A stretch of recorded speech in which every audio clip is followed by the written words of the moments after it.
God knows that I've tried to. You said I was the only one. No one likes being lied to. You made this mess and left me with the pieces. Now I wanna burn all the bridges between us. I can't focus, I can't forget. I've been thinking too much lately. I just need to clear my head. I just need to clear my head.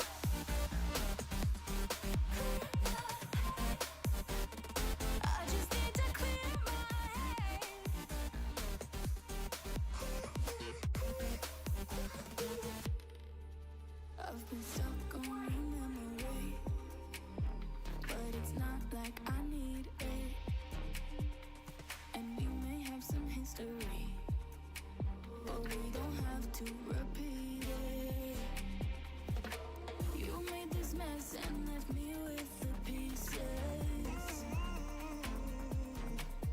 Now I'm gonna burn all the bridges between us. I can't focus, I can't forget.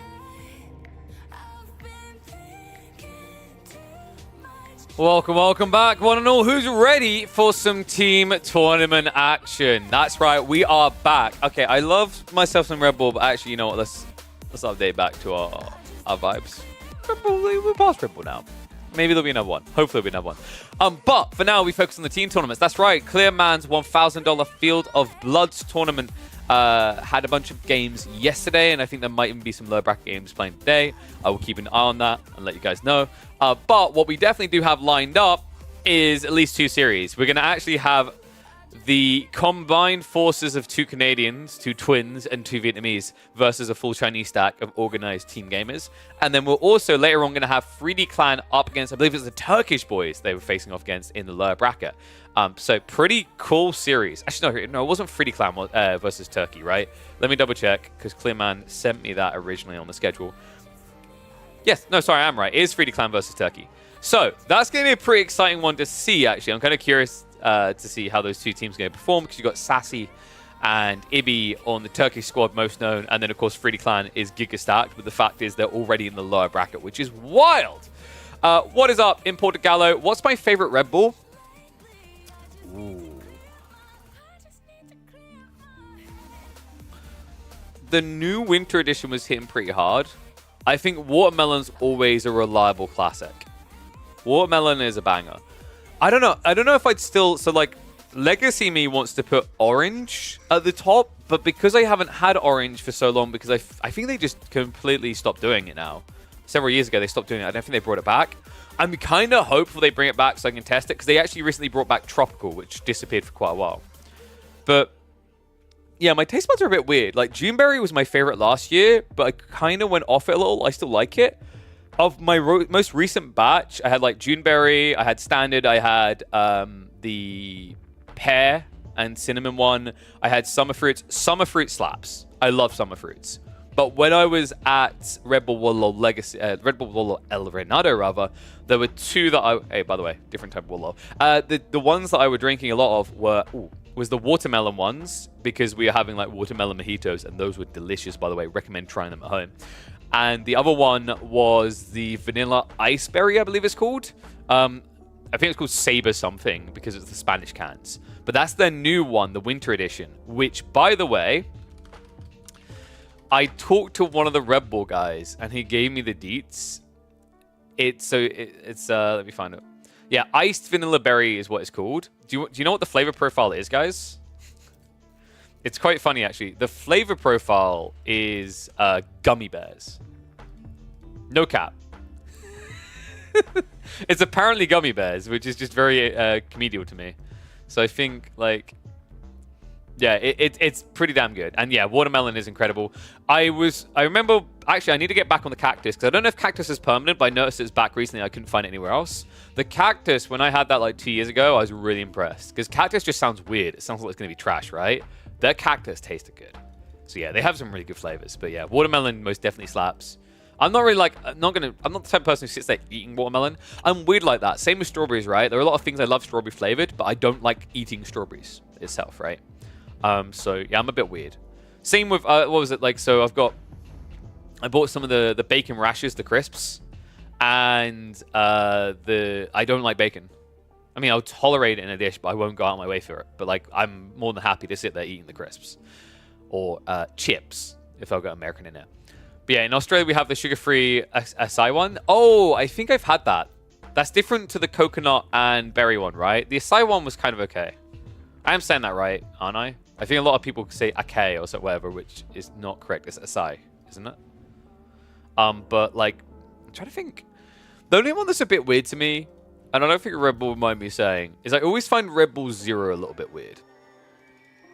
Because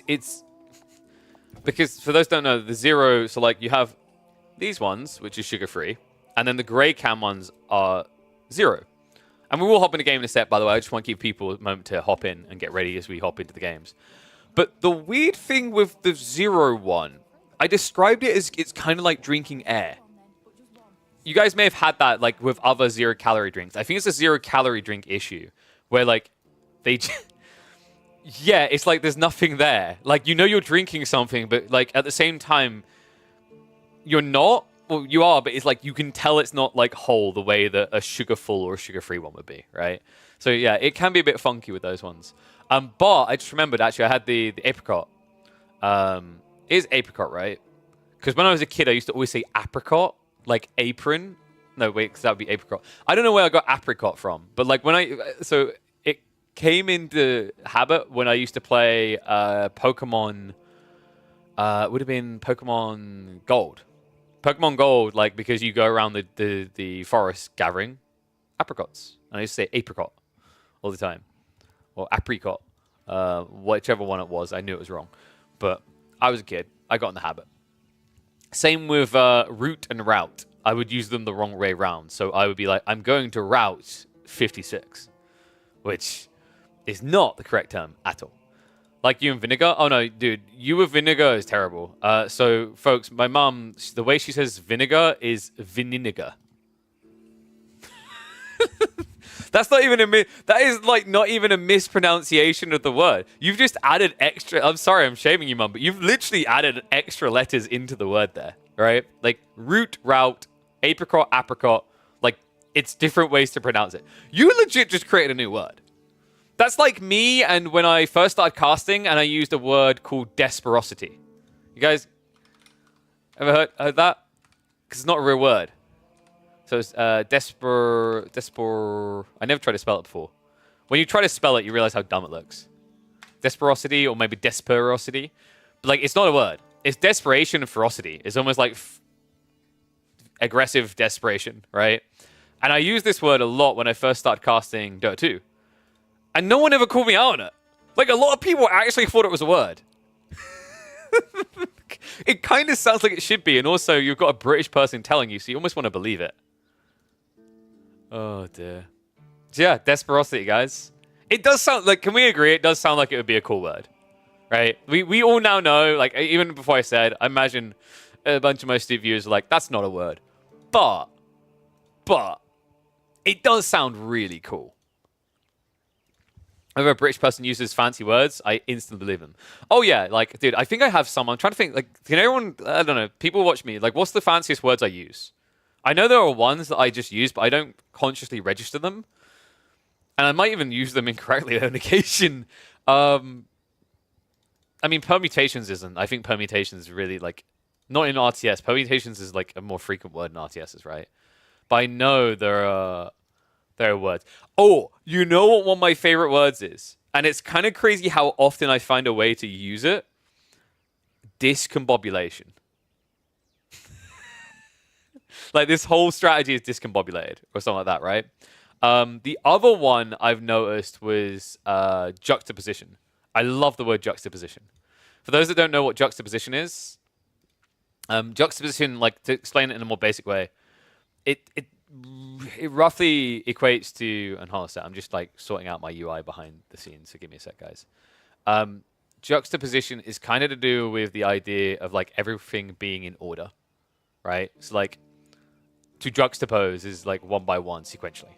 So like for example, you know, if you say that this story doesn't have a lot of juxtaposition, you'd be saying that it's moving around all over the place. It's not like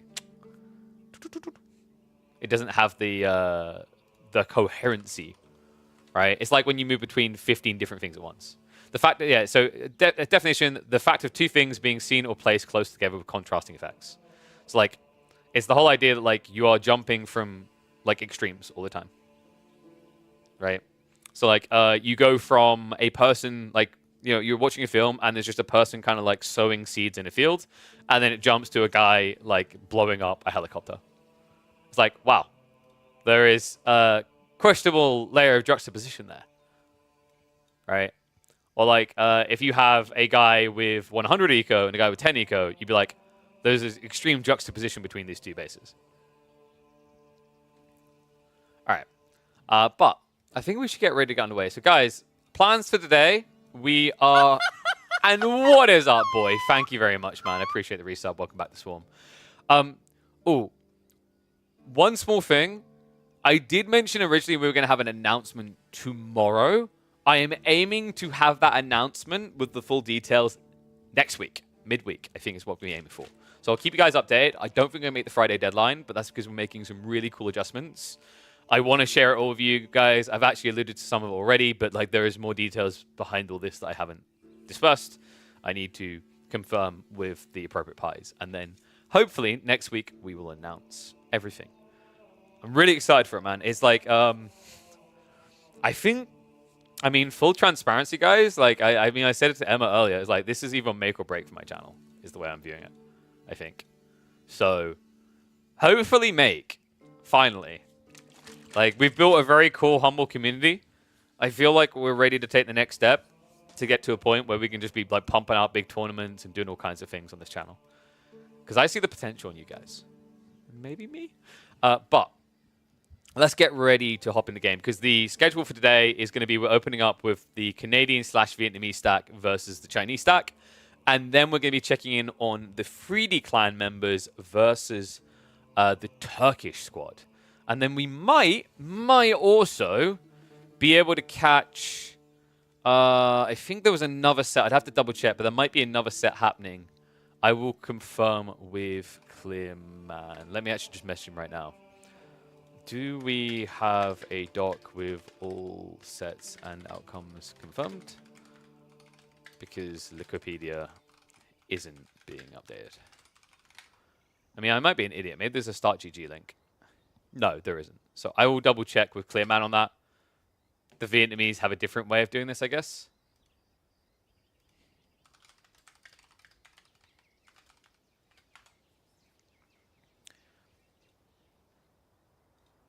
All right. Let's get ready to go. Sorry. I'm like, there's like so much is popping up at the sec, so I'm catching things behind the scenes. Let me just double check. So there's one thing I forgot to do. I forgot to check if we're live on all platforms. Sorry, I know I keep saying we'll get in a sec. We will actually now get in. I just need to make sure we are live on the YouTube, which I don't think we are.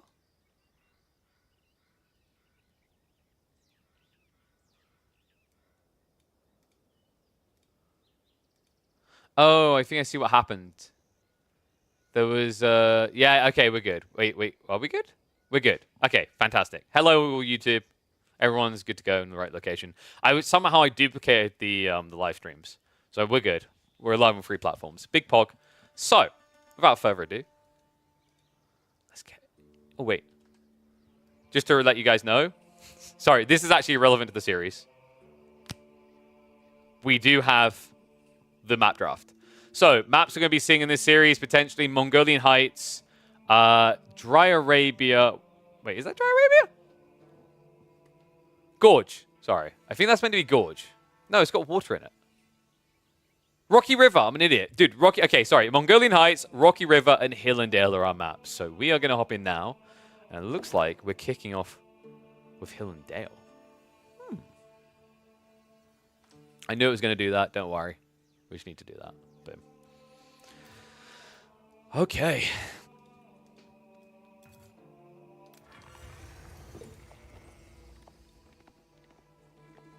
This is the moment I've been waiting for in this tournament. One and all, welcome back to the competitive Age of Empires 4 action. We know the two Canadian bros can be unstoppable when they team up as a duo. The question on my mind, the thing that we are here to answer, is what happens when you introduce the anarchy of two additional players. That's right, because this team in the north, we've got Puppy Paw and Wham in the purple and blue, but they're being joined by Eric Boss and Morgan Freeman. Okay, that's a brilliant name. Dude, I wasn't expecting that. That kind of chalked me up. So these two are Vietnamese players. The ruling on this tournament is that you can actually have a mixed nationality tournament, but it is 2-2, right? So you can only have, or not 2-2, you can only have two nationalities rather. So this is a half Canadian, half Vietnamese squad versus a full Chinese stack. And as we all know, the Chinese boys go hard. Based on the games we've already seen so far in Fields of Blood, there are two countries that are front runners to take the crown. It is China and it is Vietnam. These guys seem unstoppable in the team format. It's kind of crazy, right? Like in the West, we dominate 1v1s. It's undeniable, right? Like outside of Louis and to a certain degree CSO, there's not really anyone competing from the Asian region in 1v1s. But in team tournaments, it seems to be all about these absolute badasses. So curious to see what they've got in mind. We're going to hit the fast forward just for the early minutes of the game as players get set up. Hillendale can become sometimes a campy map. The interesting part is when you get to the 4v4s and the 3v3s, even if you are able to wall off these segments, you have to keep in mind the amount of pressure being focused on one side makes it very difficult for walls to last long at all. So what have we got Civ-wise as well?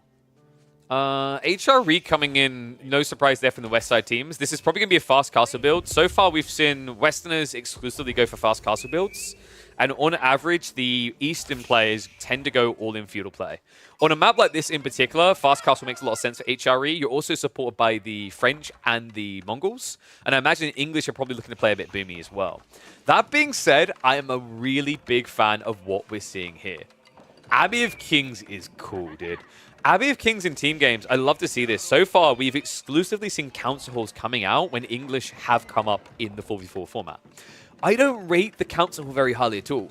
The king, however, especially considering the meta revolves around having at least one knight civ, is incredibly valuable because now, though it takes a bit of micro, Morgan Freeman Arms can send his king with Eric Boss's knights to keep them topped off at all times. It's a really powerful strategy and a really smart idea against the Southside team, right? Because you've got the Abbasids who are going to play Eco Wing Starter.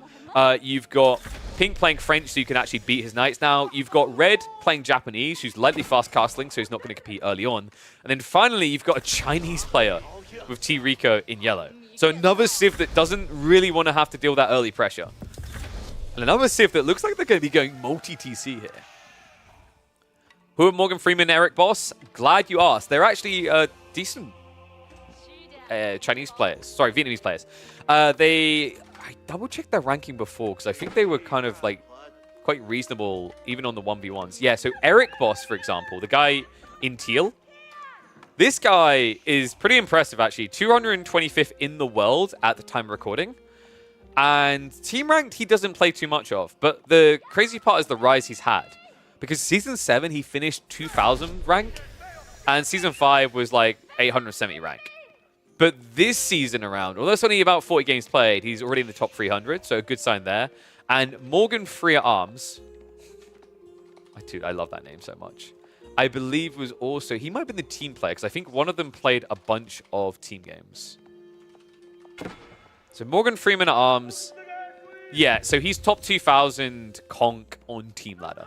But back when he was grinding hard around Season 5 and Season 6, he was rank 800 and rank 300 respectively.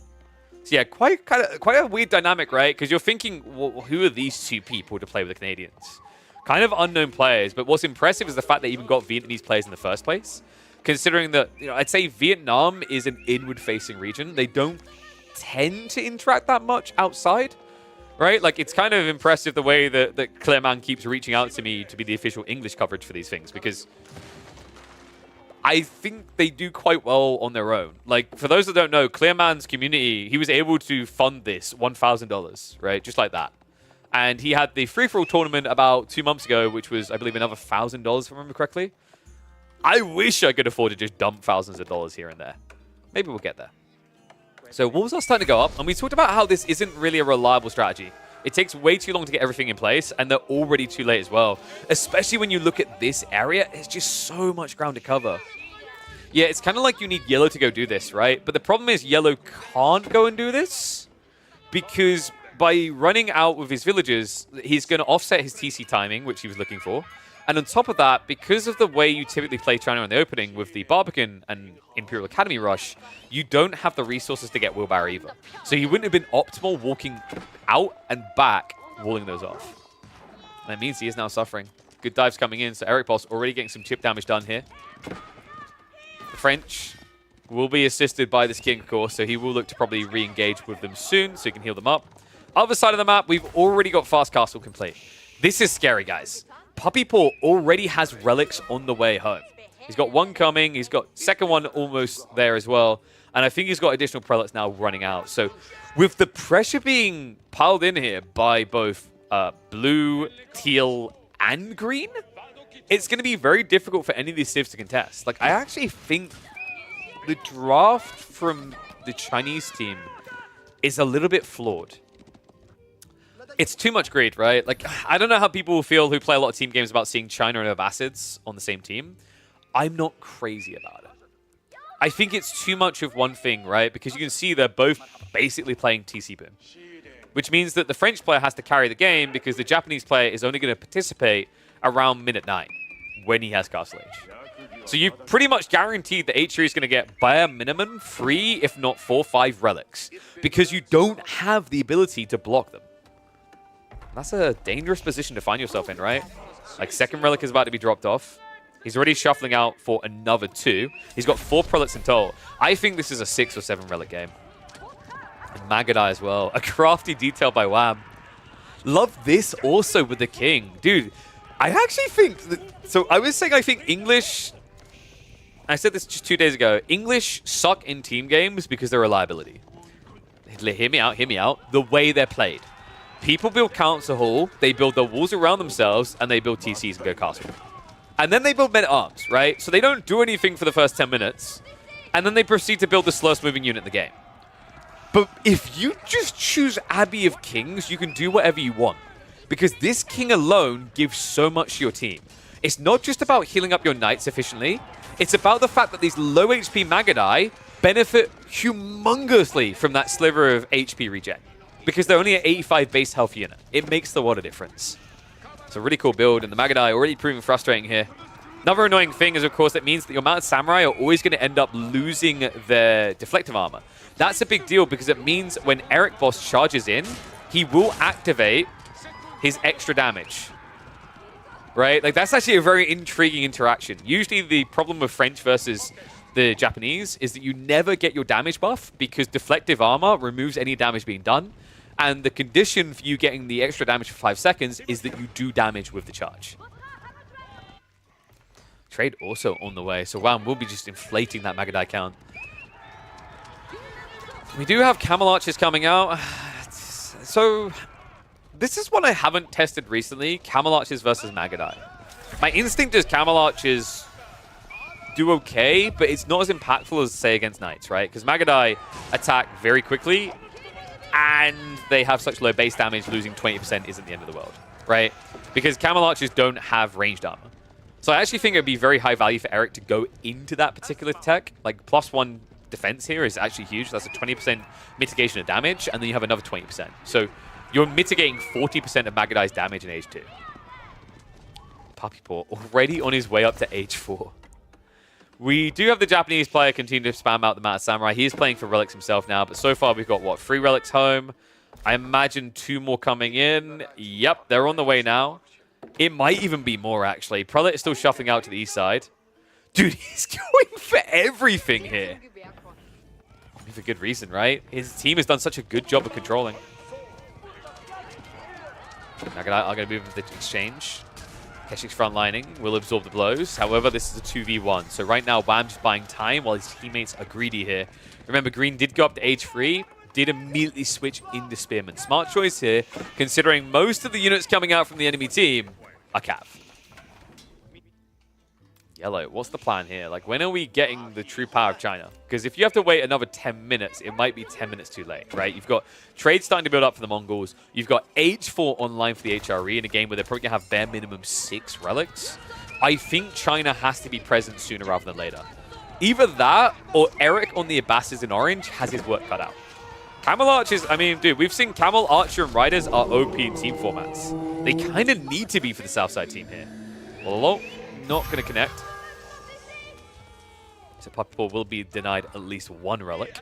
But you know, I don't want to deny you guys from those wonderful savings. You see that link? It's about to pop up in chat. If you guys like these type of tournaments and you want to see me organize more tournaments, take advantage of my code on Protein Works today.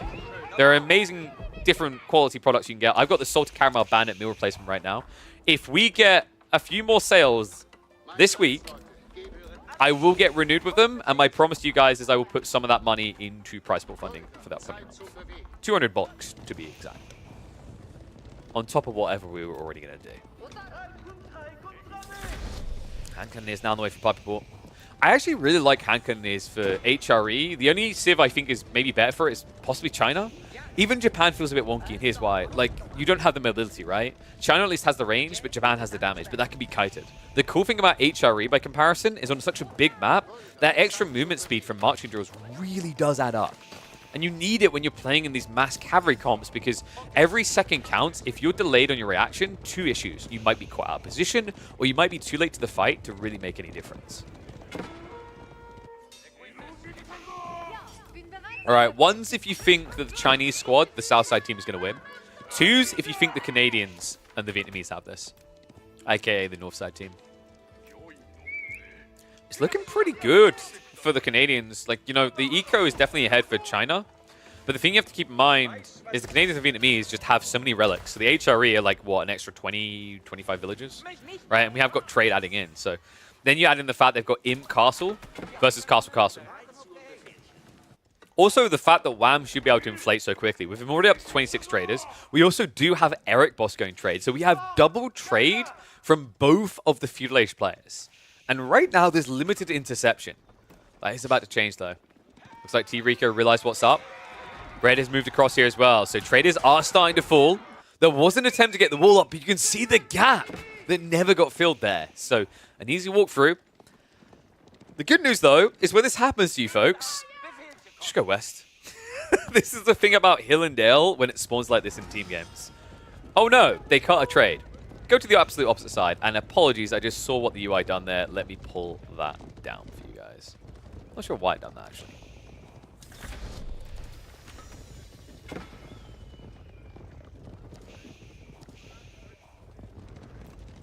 Calming moment here. WAM does need to catch up. These Magadai are going to start to fall off pretty hard. Hand Cannoneers are going to be revealed, and I believe, is that what I think it is? Oh yeah, of course! The Khan Hunter effect. Another reason why you don't build the Silver Tree, folks. So you remember what I said about, like, China being best? No, dude. Whoever is with the Khan Hunter is best. I'm kind of surprised we haven't actually been privy to a Chinese-Mongol combo yet. Because if you get to that late game, remember, with Pyrotechnics and then the extra range you get from the Khan Hunter, you'd be talking about, what is that, a 6.5 tower range gunpowder unit, right? Wait, 6? No, yeah, 6, right? It's, no. I'm right, it's 1.5 extra for Pyrotechnics, right? Yeah, 6.5 tower range. That's more range than a Javelin. That is not balanced. Obviously, WAM would have to get to Imperial Age for that effect. For now, it's just a 0.5 increase. Over on the walls, an attempted march in here. Looks like Rico trying to block this wall from going up. Morgan only pulling a single villager is not going to work out for him. Spinman defense is in place. Eric Boss on the way of reinforcements. The king is down. In the meantime, the Mountain Samurai peeling to go west. However, the Magadai and Keshiks from WAM are now on the way to intercept, and they do have their veterancies queued up. And this is buying time, man. This is buying vital time. Puppy Paw is building the stone walls they would need. However, Puppy Paw has big issues in his own base. We talked about how quickly this would snowball. We talked about how the wooden walls would not protect you. And now the Reaper has come reaping. 25 Knights, about 25 Camel Archers, each on one side of the base. Hand Cannoneers in limited numbers going to try to hold their ground, but that's not going to work out. The Kurtai deploys there from the bro to try and help him sustain a little bit, but that's not going to work out. Although they may be able to repel the forces on the east, it's going to come at a cost on the west. I mean, the good news at least about taking back east is they can resume trade over there, but there's a bunch being intercepted in the meantime. Hand Cannoneer mass has finally caught up. It looks like they were reacting to the Knights, but the Camel Archers are still having a field day on the south side of Puppy Paw's base. Another dive comes in. So of course vetted up. 15 damage per strike. Easy to snipe down these trickle units coming in. In the meantime, the Knights able to just run away. Hand Cannoneers are still pursuing, but this is a losing chase, right? You just stand to lose. You're going to be stuck with your Hand Cannoneers in the back of your base. You're still going to lose traders. You need someone to body block, and I don't like that from Eric Boss. Going into Horseman here. He doesn't want to ego chow the French player on the other side, but to a certain degree, he needs to. I guess he wants to just address the Camel Archers, right? Like, this is the awkward part. What makes Abbas's Ibid so good in team games is that Camel Aura forces an inappropriate reaction here. In a Night Mirror, you had to build Horsemen to deal with this unit first. Buckball. We're about to repel. Kurtai with a little bit of trickle heal, definitely helping out a lot there. So shot back will be successful in the meantime. 3 sacred sites have been locked in. It's still 9 minutes to go, though, for the Chinese squad. Could they do this? Could they hold on to the map long enough? We have got Imp on the way for Eric, so the Abbas's rather are about to get even more potent. And yes, folks, this is the upper bracket, but not the upper bracket final. This is the upper bracket, I believe it was semi-finals, if I remember correctly off the top of my head. Quarterfinals, sorry. Yeah, quarterfinals. Whoever wins this will go up against Liu Tao A that we saw beat the Polish squad just the other day.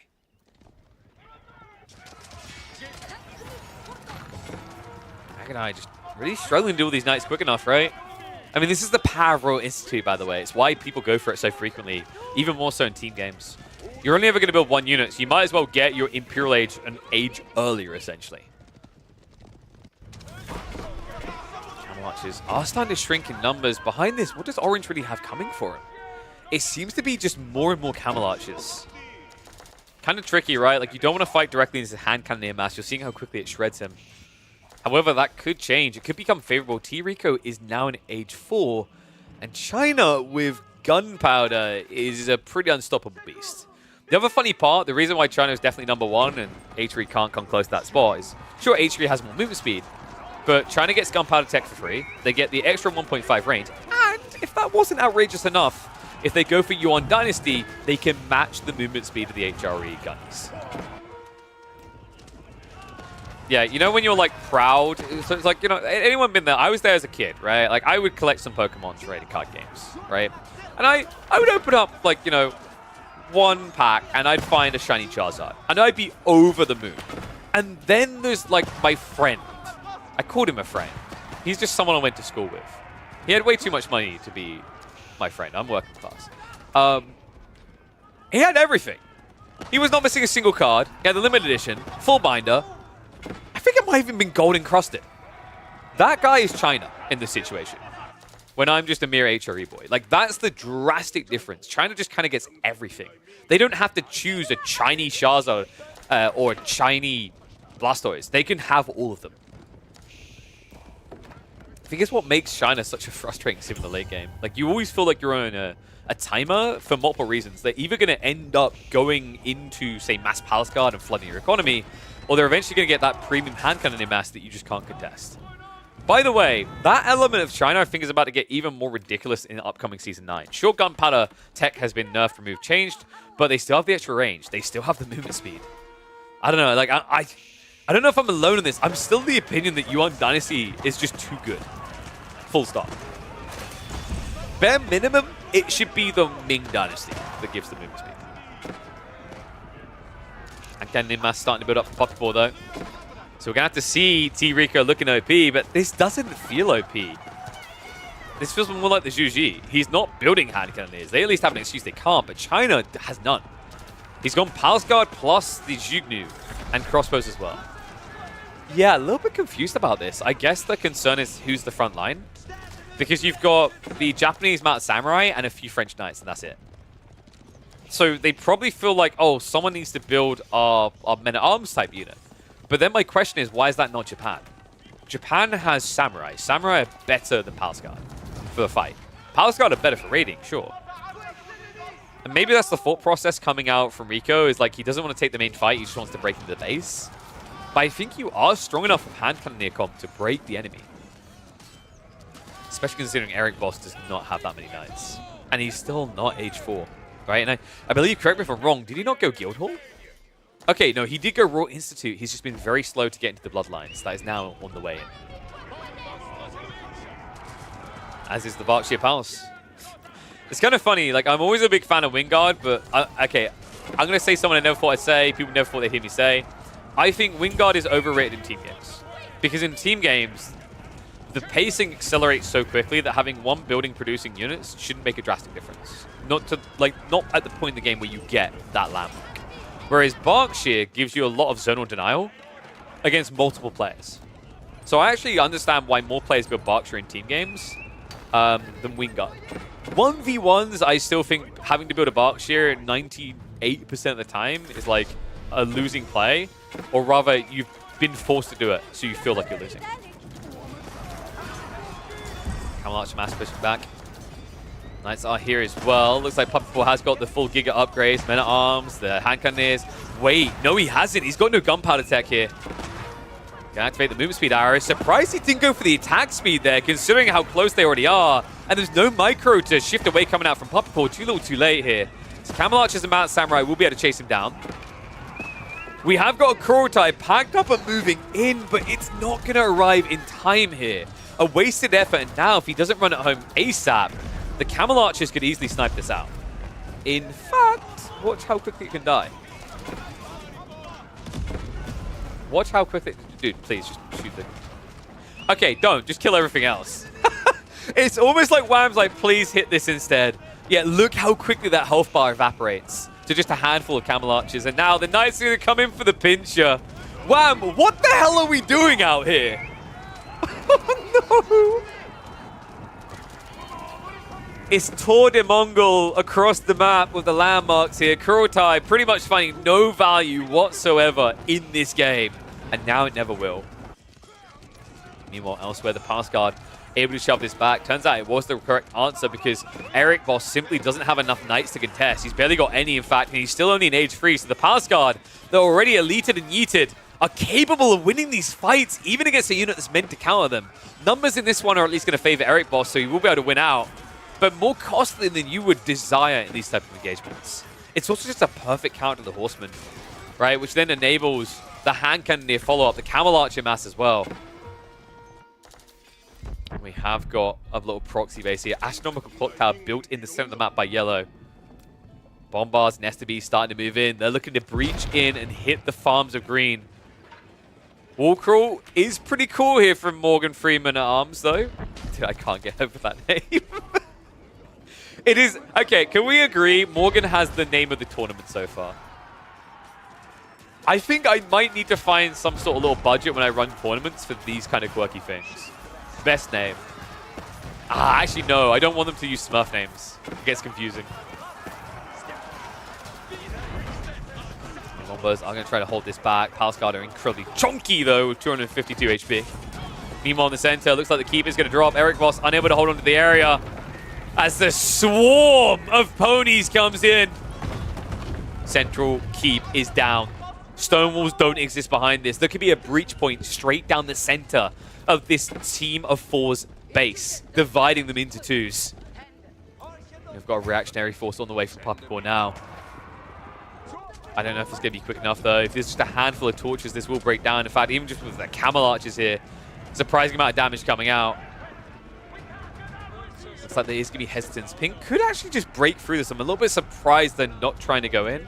Because the thing you have to keep in mind is, like, Eric's economy is so good at this point, he shouldn't really lose enough that he can't replace it, right? Like, you're playing Abbas's late game, eco wing, 130 villages. He's even set up trade. So, to me, it kind of just feels a little bit unnecessary to play this slow. You know, right now, Eric is that guy on the edge of the swimming pool that keeps dipping his toe in. And we've all seen that guy before, right? And we always say, look, just jump in. You'll feel so much better once you do. Just do it. Looks like he's going to do it now. Meantime, Red, the one supplying other players here. Weirdly enough, sending food to all of them. Wall's going to break, though. Red gets the entrance here. Crossbows from Wham are going to look to back up. The Red Palace does get up in time from Eric Boss. And this could force a retreat. And the crazy part is if this team had just dove in earlier, this Red Palace wouldn't be up. They can at least deny the keep, though. And they can at least run west here towards Papapor's army. Pretty much a rush through. They're actually ignoring the entire army of Wham. Tail end, they will look to engage here, away from the defenses. Except for Pink, who apparently is like, guys, I don't get it. I'm French. Why am I getting hit by Red Palace? Elsewhere, Yellow has just oppressed Green. Yeah, this is getting rough. He went mass lombos against Nest of These. Oh, no. Yeah, that's a death sentence, guys. He's giving over way too much ground as it stands. Meanwhile, all of his teammates are locked in around the center of the map at the back of their base. They can't come to assist. They're in a chokehold themselves while they watch one of their friends being beaten to a pulp on the floor.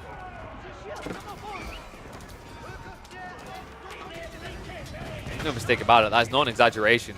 Freeman Arms is about to be KO'd out. We've got 105 eco for the time being. But with the proxy base and the Nest of Bees uncontested, there's really nothing to stop Yellow from just chalantly walking into this base. In fact, Green is actually backing off a bit too much at this stage. More and more farms could end up being exposed soon. Orange still doing the dance around Purple's base. And the villagers trying to hide on the walls. Hey, if they were English villagers, they could fight back. I don't know if that'd be enough, but they could at least fight back. Instead, Puppy Paw now hemorrhaging down to 85 eco. Of course, he has got the relics. He can replace quickly the Palace of Swabi, but it's still expensive. And by the way, final relic count, I think, was 6. I don't think he gained more than that. Kurultai still just inaccessible here. And, oh no.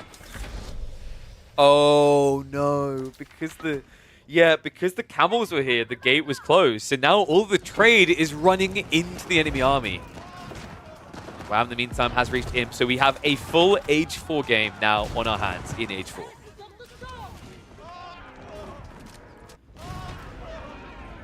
Now, it might look like the Canadian Vietnamese boys are holding, but I just want you guys to look up at the economy.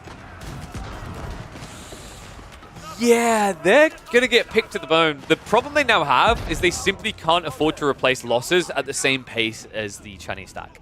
The Chinese stack can almost just be completely haphazard with their placement in fights. And as long as they take, say, half the enemy army with them, their replication of a new one is going to be much more drastic than the Northside team. That's crazy, though. Like, who anticipated this opening? I mean, I'm curious what brought Puppy Paw and Wham together with Eric Boss and Morgan Freeman Arms. I don't think Eric and Freeman Arms play bad, per se. But, and I really want to emphasize that, because I think some people are going to look at this and go, well, the Canadians weren't the problem. No, they lost as a team, and also these guys performed well as a team. I was skeptical. I had my doubts. I actually think the strategy out of the Northside team was really cool. The overwhelming force of the Knights into the Relic absorption. The problem is, the Relics in the grand scheme of things, in a 1v1, if you think about the mathematics, it's very powerful. And this isn't to say you shouldn't go for Relics in team games, by the way. But when you get into a team tournament, the Relics presence sort of gets diluted, right? In a 1v1, there's 5 Relics. In a 8-player lobby, there's, what, 11? So it doesn't scale at the same pace. The population is 4 times bigger in a game, but the relic count isn't. And why that matters is because we often talk about relics being great in the late game because they allow you to be more pop efficient because you need less eco to sustain your economy. The other big thing as well is like relics are great for the idea that the map is going to run out of gold. Look at the mini-map. When is this ever going to be drained dry? It would take over an hour. And this is why, by the way, I'm a much bigger fan of when we see HRE played as a feudal age civ. I mean, in theory, this idea of rushing him, getting the hand cannons is good, but you're seeing how much it's struggling to give any semblance of dominance here. Instead, Puppy Paw is the one who needs a safe word. He's the one being dominated. 54 economy, 34 military left over. This man is dead. And I think this game is over. Jesus Christ, we even have an English player trading. Get me out. And that English player has been struggling, right? Teal has come to assist, but Yellow is now just holding them both down. Now, best of threes, folks, remember? So, no farewell straight away. And it is at least an upper bracket, but kind of crazy once again how strong the Chinese-Vietnamese squads are proving to be. China takes the first game here. Canadians and Vietnamese are going to have to quickly and swiftly fight back.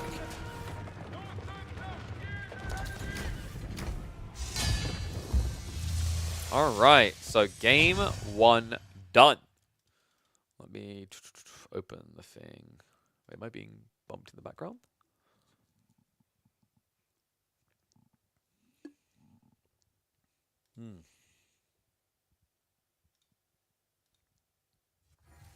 Damn it. I was checking with the devs because I was kind of curious if it's possible to alter things like graphics, lighting, all those sort of things in the mod tools, and he said he doesn't think so. That's a shame. Because I was going to try to use upcoming tournaments to test the idea of the visibility and the audio issues I talked about. Like, have modders fix it to prove to the devs that I'm right. What am I drinking? Good question, Hafiz. This is Protein Works. This is the Salted Caramel Bandit meal replacement. Love this one. Banana's my favorite, but this one rates very highly with me as well. You can get your hands on this right now. I think they have like 60, 70, maybe even 80% off the extreme diet meal replacements right now. Even if you're not on a diet, they're great if you're gaming. Like, I'm not trying to extreme diet. I've lost a lot of weight over the few years I've been in esports. So I feel good about that. But these are really helpful for kind of balancing your diet, but also not having to go off and eat. Right? Like, I want to sit here and I want to game, and I want to sit here and I want to cast.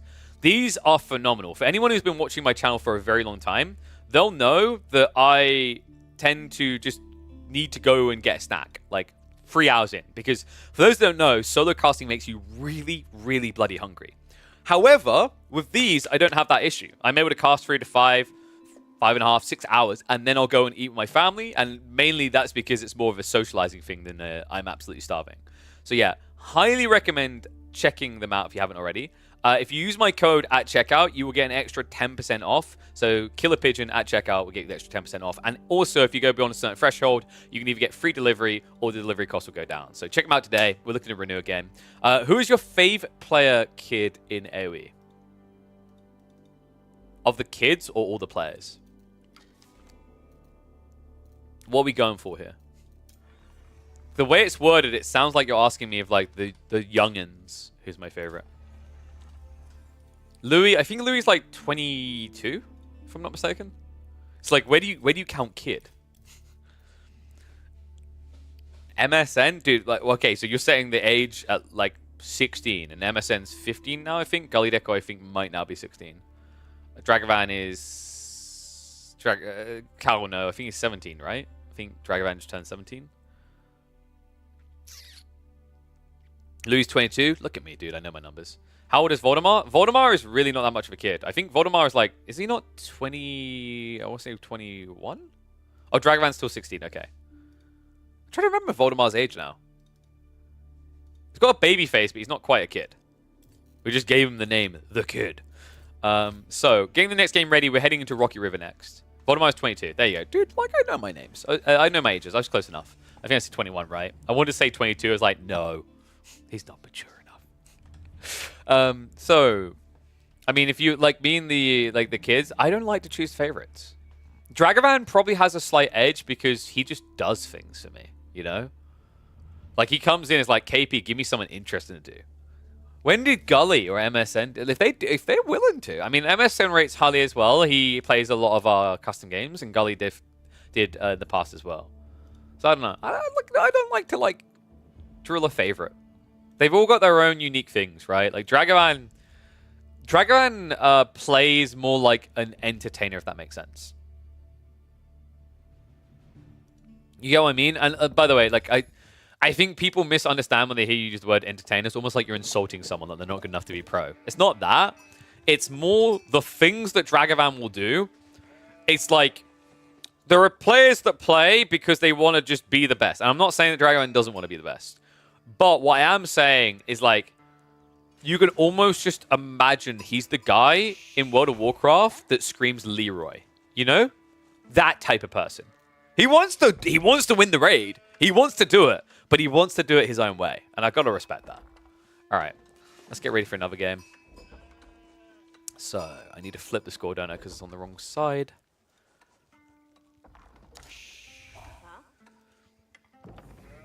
Oh, yeah. No. Dragonman's been playing Ibids for a while now.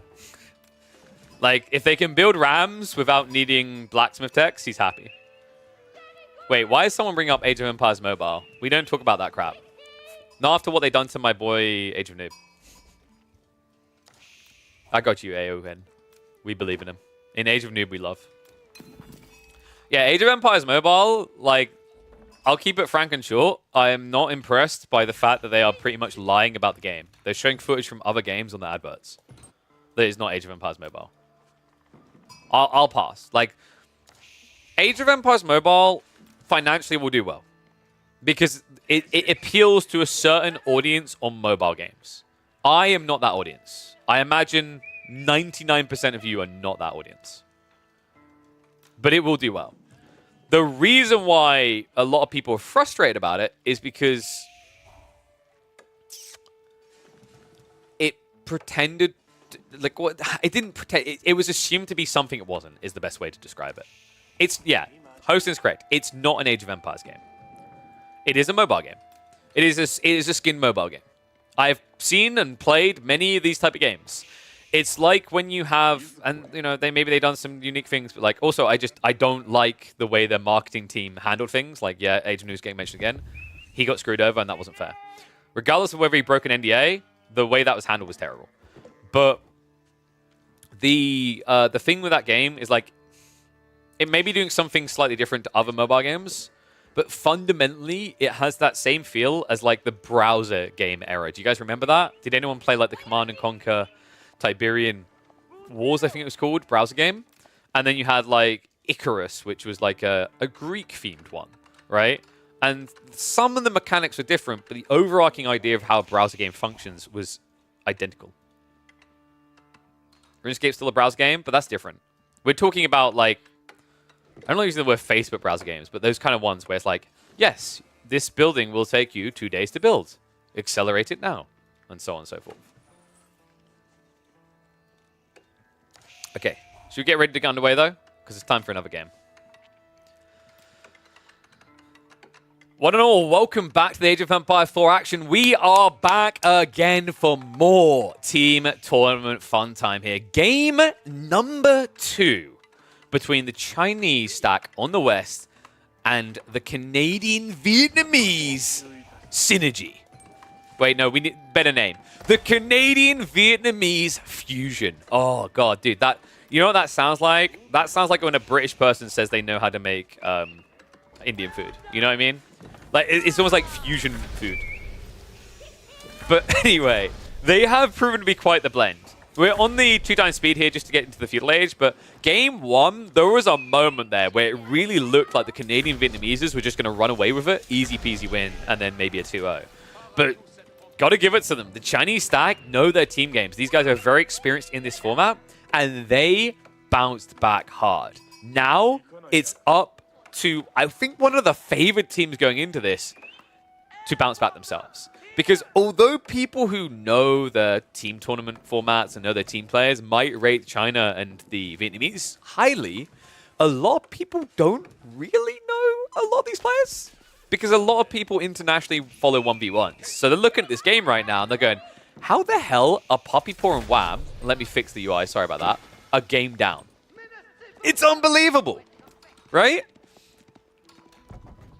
Well, let's see if we're going to be completely outraged, because you are correct. We are close to a mirror, right? We've got Japan, Japan, China, China, French, French. Just English and Malian's the difference. I do rate the English here, though. If he does the Abbey Kings, which he did. So I'm fine with this, right? Because you've got one player who's going to rush into Mount Samurai. You've got another one that's going to play into French Knights. Malians don't really provide the same utility that English do. The thing that Malians are meant to do really well, better than English, is Zergi Floodpoint. In fact, another thing they could do that would be pretty cool I wonder if we're going to get maybe some pro scouts. And wait, Anathan, yeah, this one's Rabbit Sweet, right? I'm pretty sure pink is Rabbit Sweet. I would check his rank on AoE 4 Worlds, but I don't have that type of keyboard. Time to get like an AliExpress keyboard sponsor. Anyway, Puppy Paw. Oh god, no, wait. Please don't lose your king like this. Well, I know the Malians counter the English, but this is not what I envisioned. Okay, so the king is going to be kept pinned in his base. Love what he done there, though. Puppy Paw covered himself, and the bros sync up. The double deer push from both the Canadians. You know, that's actually kind of beautiful to witness, considering that these two probably are the two best deer shovers in the game. Like, if you think about it, it's not an overstatement to say that, right? They're the reason people started laming deers frequently. If you got into a game versus Wham or Puppy Paw and you saw deers anywhere near the base, you're like, we need to kill that. More so than with any other player in the game. Other players, you're like, maybe we go kill this person, that person. Right? Like, maybe we try and, like, kill a few villagers here. Maybe we try to dive on the gold. But when you saw those two, it's like, no, we're blocking that. And what is up, my boy Core? Thank you very much for the raid. I was heartbroken to not see Team Germany turning up to what is essentially a Nations Cup tournament. Maybe next time, buddy. So, Flown Gate's on the way. Better timing coming in from Ram, though. And they both went for the same, right? Like, you're not going to go for Coca Township here because you want to win. Coca Township is really good in 1v1s. I think it's slept on in 1v1s a lot. But in team games, you just go Kura Storehouse. It's a similar logic to what we talk about with Wingard. It's like, in the grand scheme of things, your production just isn't that impressive. If you tried to scale ninjas in a 1v1, there's ways you can make it work, especially with the better production rate these days. But in a 4v4 against Night Civs, you're just throwing away resources. It's completely pointless. Okay, guys. Ones, if you think the West Side team are going to take it. Twos, if you think the East Side team are going to take it. I've got Fulani soon on the way. I mean, Puppy Paw's already starting to inflate his economy, though, right? And I believe we do have both Chinese players doing the atypical 2TC build. Oh, wait, no, Core, you've got a fan. It's Core's patented 2024 free TC build. Good old Morgan Freeman. Wait, no, guys, this is a problem. Morgan Freeman at Arms is false advertising. He can't build Men at Arms. He has to now go Wallalaw Men at Arms because he has Palace Guard. Personally, I want a refund, man. If you're going to call yourself free Men at Arms, you have to play Men at Arms. Also, wait, does that mean he has to... Wait, does that mean Morgan has to play the really terrible Freeman for the Malians in the upcoming Season 9? We might have to petition him. So we actually got quite a lot of scouts in the end from Eric, by the way, from Yellow, by the way. He went up to 9, but I don't think... Yeah. Am I maybe not looking at that thing that's a bit crazy? Like, you go 9 scouts, but you don't get pro scouts. It would be so valuable to your teammates. I guess he just wants to keep himself in position to pressure, which I can respect. But maybe a missed opportunity to inflate your teammates' economies, which is important considering you've got French, you've got Japanese. There's going to be a lot of cavalry searching for kills. If you're able to allow your teammates to condense for longer, then your teammates can go trade in the enemy base without having to worry about their own economy. A little bit back and forth here. Onamusha able to win out against the counterpart ones because it looks like Eric did not bring an Uma Bannerman with him. So that's a +2 damage difference in favor of blue.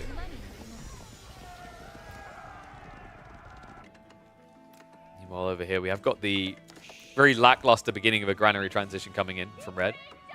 Green has not done the same. And for good reason, actually. I didn't even check the sheep count. Guys, we're 10.5 minutes in, and Morgan still has 24 sheep. That's wild. So I think maybe he got donoed. Who would have donoed him here, though? There's no way Eric would have given his over. Maybe Wham gave some over and said, I can play berries. I could see an English player doing that. In fact, Wham is even in his brother's base taking his berries. Oh, that's brilliant. English dono? I mean, he got the deer, right? So he could theoretically do that. He's got 1 farm cluster plus deer, so maybe Puppy Paw gave that food across to his Chinese teammate. It's going to be a big deal here, right? Like, the difference now is that Morgan, he's going to inflate quicker, he's going to be able to age at a reasonable pacing, and he should be able to get more troops out of Rico. Rico still only has 1 pulse guard and doesn't have the full farm transition yet. He's taking his time with this.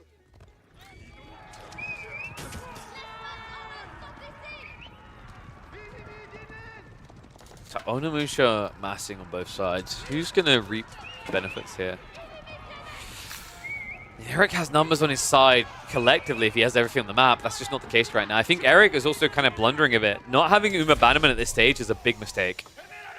Once you're past 10 of these Onimusha, it makes sense. It's kind of annoying to micro, but it definitely pays off.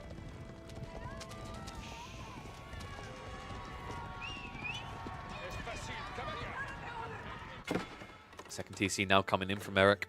I don't think we've had the same out of WAM though, right? Just playing the one.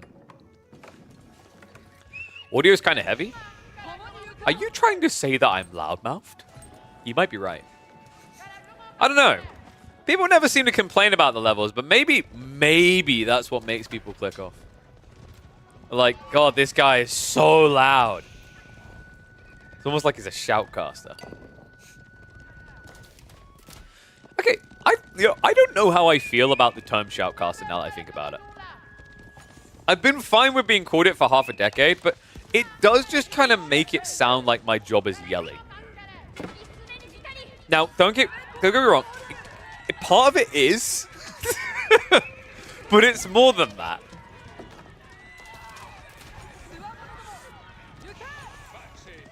I don't know, I was just thinking about this now because, like, I don't think I've ever heard it called being called shoutcasting in sports. Maybe I've just been in the wrong sports, right? But in fairness, I don't know. I think esports casting has reached a point where it's eclipsed traditional casting, with very, very small exceptions where like sports casting still like is on par or exceeding. Is that a hot take? I don't watch as much sports as I used to, but but I also find esports more interesting than sports. Like, I find this more interesting than watching a football game. Am I wrong for that? Yo, what's up, Kazi Johan? Thank you for helping me get that bread. Now, can you please help me find my way home?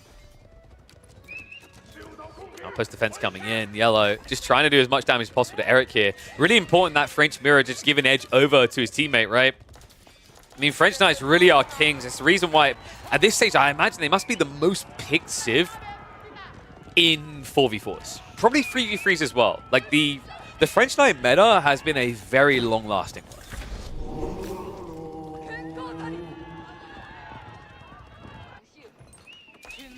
Different sized ears?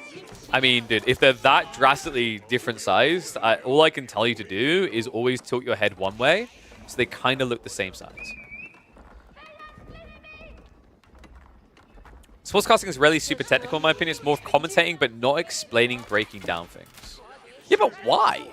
Like, okay, so like, I'm gonna give an example of where this is really good. So if anyone, like, it's English football, so not everyone maybe has watched this, but like this Match of the Day, which is like they break down the games at the end of the day. And I always loved people like Alan Shearer on there because they would show you something that didn't get seen on the main broadcast. They didn't get talked about on the main broadcast to break it down to explain it on a deeper level. And the funny thing is, like, there's a lot of moments in football where I think like there's enough time for that. I kind of get it more with things like basketball because basketball can be really non-stop. But also, like, you have gaps, you have breaks, you have pauses, you have technical timeouts, right? Like, if you think about how fast-paced a game like Call of Duty can be, or Counter-Strike can be, right? But they have their waning moments where you can analyze still. I don't know. My job here isn't to flame sportscasting, it's more to actually frost up the fact that esports casting has gotten so damn good.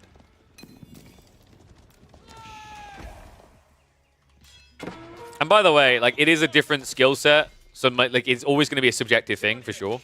For example, I don't know how easy or hard it would be to commentate F1. I don't know. Actually, no, I think I'd be okay with that. F1 has some cool moments. But, like, if you think about it, to some people, they're just seeing guys go around in circles. And I know I'm really underplaying. Trust me, there's a lot more going on. I understand that. But, like, for an average person, it kind of seems like you're going around in circles. And imagine being a commentator on that. You're right. Like, it's very different. You know what I'd like to have more of, maybe in, like, traditional sports? The banterishness of it. You know what I mean? Maybe that's what's missing there. Because I'm trying to think, maybe I'm just watching the wrong sports, but often, like, you know, that comment about it being, like, not being, like, super technical, but I feel like it's also not very conversational. I've watched a lot of football games where, like, the guy who's essentially being the play-by-play doesn't even react to what his co-caster says. I think that is an area where esports casters have eclipsed. The top tier ones are very good at reacting to their co-casters. Anyway, cool little side talk. Let me know what you think of these type of things. I like it because it kind of gives a secondary layer of conversation in the game when nothing drastic is happening. We have progressed the game up into Imp Age on one side. That's going to be mirrored now by the Chinese in green for the East side team. The pressure is starting to mount into Eric Boss's base. He's able to initially hold on here. But Wham's Onimusha are proving to be a nuisance. And behind this, Puppy Paw is camped in here with Mass Spear and Mass Lombos. Yeah, a tricky situation right now. Ping locked at about 60 eco. Meanwhile, on the other side, Eric Boss, a little bit better, not crazily better, but he's going to get much better now. Trade being set up. The difference, however, is from this position, if they see limited reaction to defend Ping's base, they're going to get suspicious that trade must be happening.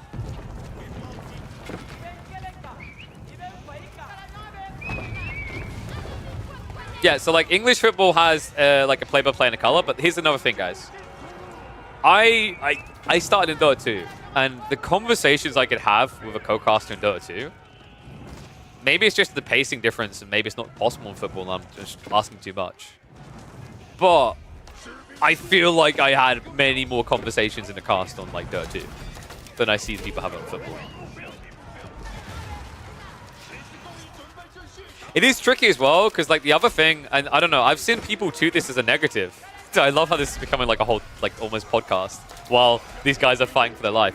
The other thing that I've kind of noticed that's intriguing is that sometimes people are very annoyed at the idea that casters aren't former pro players in like esports, but actually sports is almost always about former pros, right? And maybe that's part of it. Like, I've highlighted this before. Just because you're very good at the game doesn't mean you're very good at like talking about the game, right? Or presenting a show. Those are entirely different skill sets. Like, I'm not aiming to be a pro player. I am a narrator, right? I'm a reporter. I'm an entertainer. Those are my roles. It's like my goals have aligned differently to someone who's tried to play professionally for 20 years.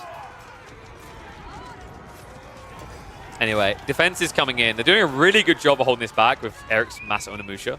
We also do have a bunch of archers creeping in there from the Malian, so that's definitely providing a bigger punch, but a big punch to the gut here, man. Like, look at Ping's base. TC's already down. He only has trade behind this. The cool thing about being French, by the way, you might be wondering, why the hell didn't they defend his base? French is one of the few civs you don't have to defend their base. And here's why.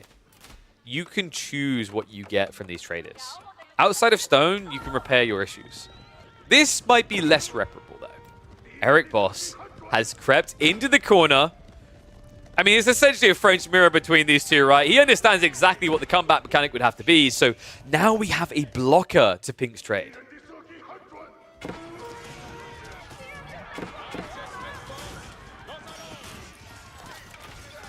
I don't think we've got any counterattacks coming through, right? Rico has somehow leaked in, but it's only a small handful of pass guard here. Nothing substantial. These knights are a much bigger deal. So annoying, right? Like, this is another frustration using Onimusha. You know when you've been told in life, like, you can beat something. And you're like, I can, but the effort is just so stupid. Right? Like, that guy that just gets handed $1 million because grandpa died. And so I was like, well, I mean, he literally doesn't know how to make money. You could, like, you're a very smart individual. You could go and stock trade, and in 5 years, you could have more. Yeah, but the effort I have to put in. He just had to have his granddaddy die. I mean, my commiserations, but he just got given $1 million. Like, it's the same feeling when you play Onimusha into Knights. You know you counter them. You know you can beat them. But you know that the Knight player is just A-clicking you. And you have to pretty much put in about 7 times more APM to beat him.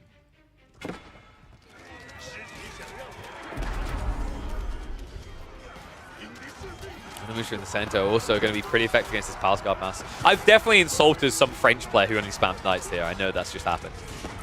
See? Look what happens when you just try to A-click. Eric, big mistake made there. Standing still for way too long. Oy, oy, oy. The economy lead, the military lead, it's all starting to add up here. Wham, now arriving with his own Onimusha. The trade slowdown is definitely stung, and Puppy Paw is parked here. No recovery for Ping. Secondary TC gets scoured. Third one is now being built up, but this is recovery, recovery, recovery. Pink is flatlining right now, and his team keeps trying to perform CPR. But as we know, gamers are not fit and able individuals. We sit in front of a PC all day. We have not got the lung capacity to give Pink the kiss of life he would need to get back into this game.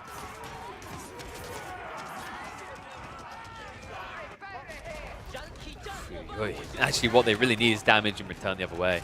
Puppy Paw done something really cool here, by the way, guys. I was saying Wingard just feels less impactful, but if you don't need the bark shit, it's always going to be a benefit, right? If you think you're never going to be pressured, sure. I'm surprised to a certain degree he'd done it here, just because against Night Civs, there is a risk that they could sneak your economy. Same with Malians. So having a bark shit back here would protect that. And now we're seeing the punishment for not doing that. Malians able to sneak in, so trade starting to be intercepted a little here. Red Pass, in the meantime, is coming up in the center of the map. Eric Boss about to be the third member of the Canadian-Vietnamese stack to make it to age 4. 2 on the other side, now mirroring that. Castle the Crow and Fort the Huntress in from red and yellow, respectively. Oh boy, this is the problem, though. Before it was the Night Raids, which you could kind of answer with Onimusha.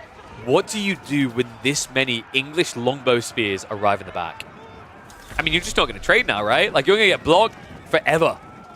Puppy Paw staking a claim on the backside is going to force a reaction of probably 2+ players to shift him out of here. Sure, they might be able to beat him back, but that means they're going to have to forfeit more control in the center of the map.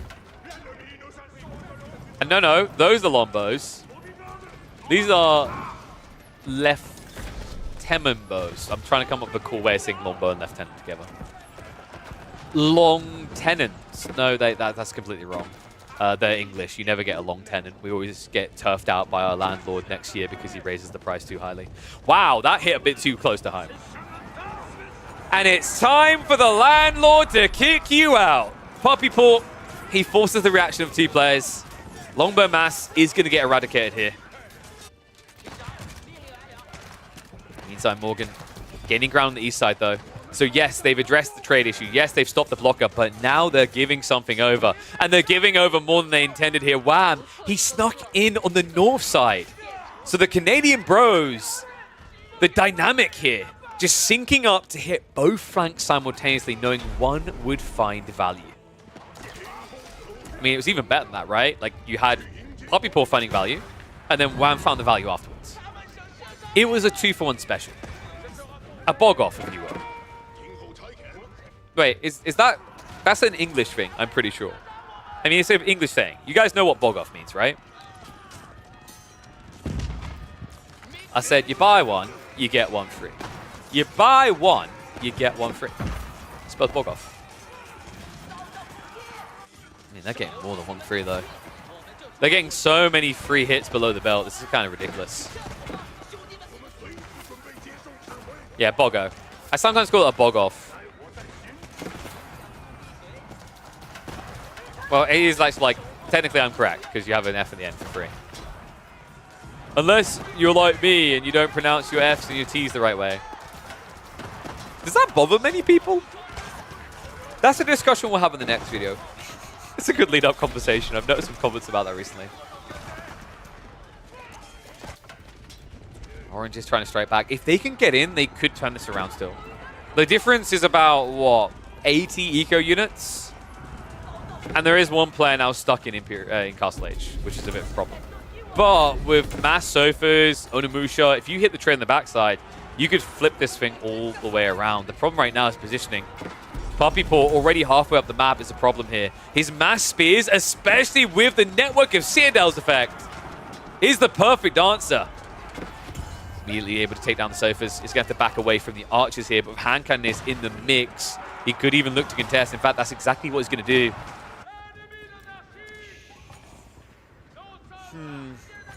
This is getting a little bit ugly. We knew it was kind of slipping away from the West Side team, but we're just not seeing those chip damages anymore. We, at least before this, saw the Malian player sneaking in. We saw the Chinese player sneaking into the east side bases, right? Hitting some economy. That's not happening anymore. We've got stone walls coming up. We've got wood walls all the way. And we've got forward bases coming out from multiple players now.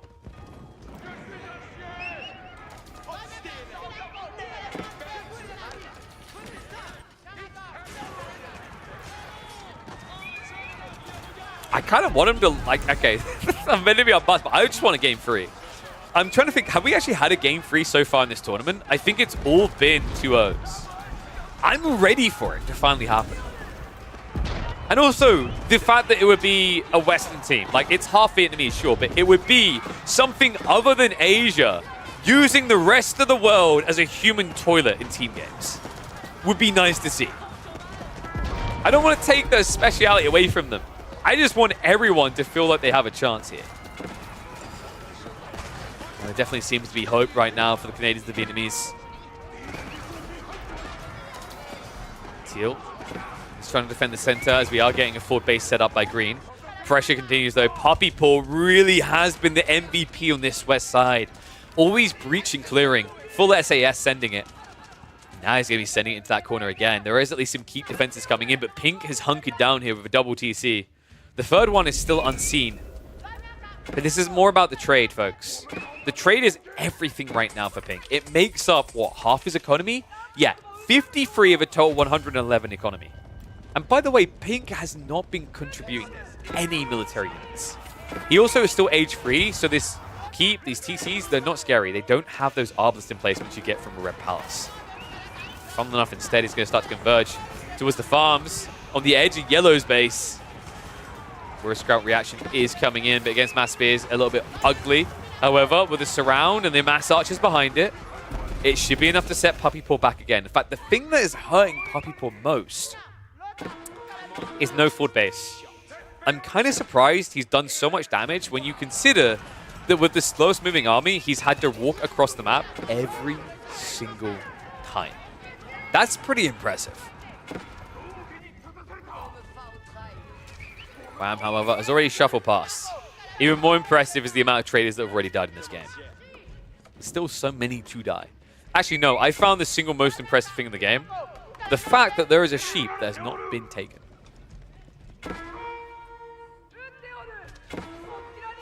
That is kind of funky when you've got 8 scouts on the map that can even happen. We have a switch, by the way. Wham. He's noticed the comp. He's switching into Onobugisha. Good answer to the Warrior Scouts. Kind of questionable up against Archers, but usually Archers just don't really have the same clear speed, right? What will usually happen is Archers will overkill an Onobugisha, but Onobugisha attacks so quickly that overkilling isn't really as much of a concern. And also because of the melee unit, you're not going to overkill, right? You're just going to spread out and hit multiple targets.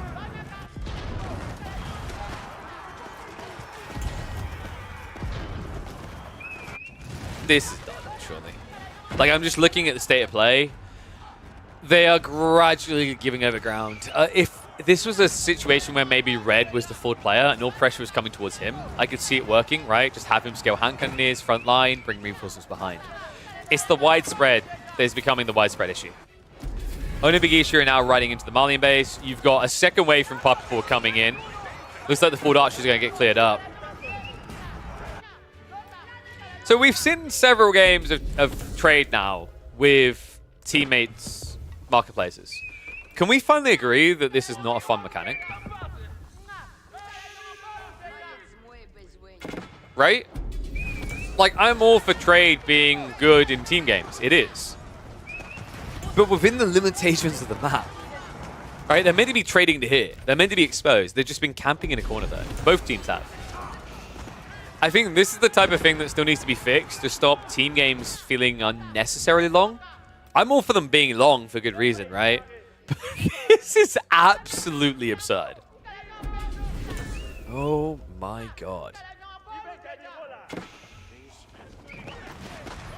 Actually exists but lowered like 30% normal. Well, it already has that, right? Because trade posts give you 20% more, so it's kind of the same idea.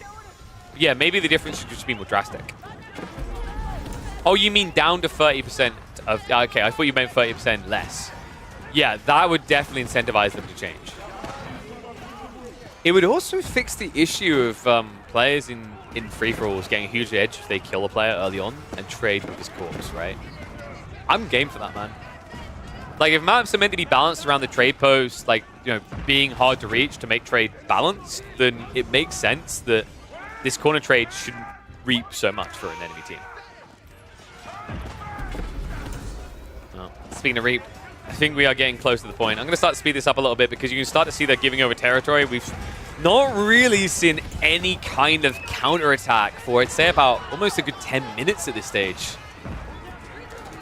Eric is doing a good job of holding on for his team with a mass cav strat. I mean, this is the thing that's really cool, right? Like, playing into mass cav, Owner Bagisha plus Horseman is sick. Just build a few Omen Bannerman, and at this stage in the game, it actually adds up quickly. You've got the +4 damage, which suggests that we actually have forgotten about Blacksmith techs. Yeah. That's quite the blunder. 2 levels of Blacksmith tech are missing, which is kind of inexcusable considering Eric, like a huge comp element of his army is meant to be into Horseman, right? Like, he's Horseman plus Owner Bagisha. So the fact that he slept on his extra melee techs for so long is an issue. A huge issue, right? Like, your Horsemen are essentially your front line. They're clashing with Owner Bagisha, they're clashing with Knights. An extra +1 damage could really make the difference between doing no damage and doing some at all.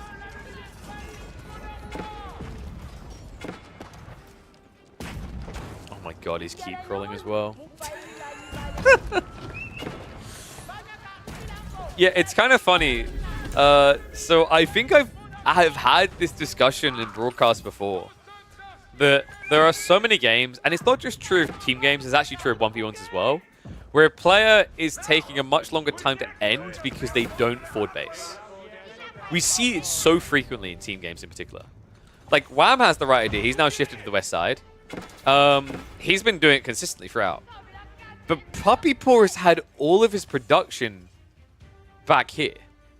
In fact, wait, am I blind? Okay, he's got a few added in now, only like 2 or 3. Like, how many Raxes does Puppy Paw have? He doesn't have many, right?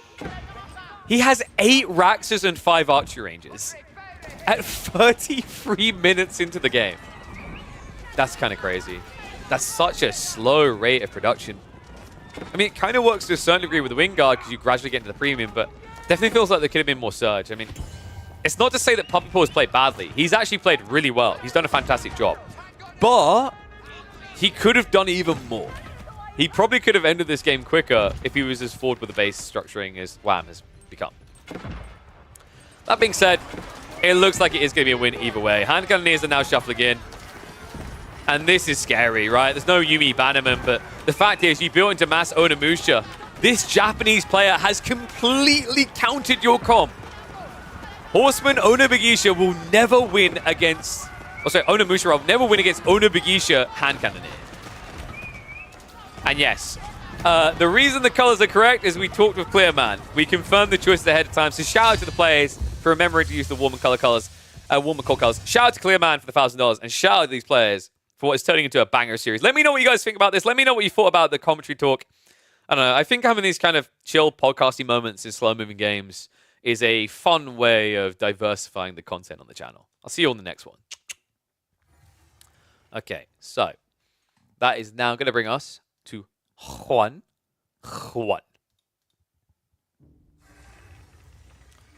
One second, let me double check something. That means, by the way, we are going to get a deciding game. I'm pretty excited for that.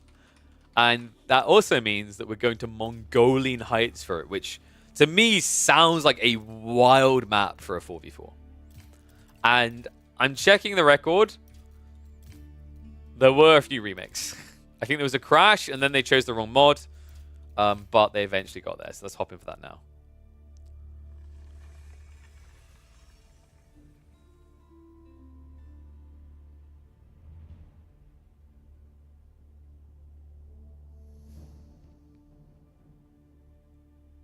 All right.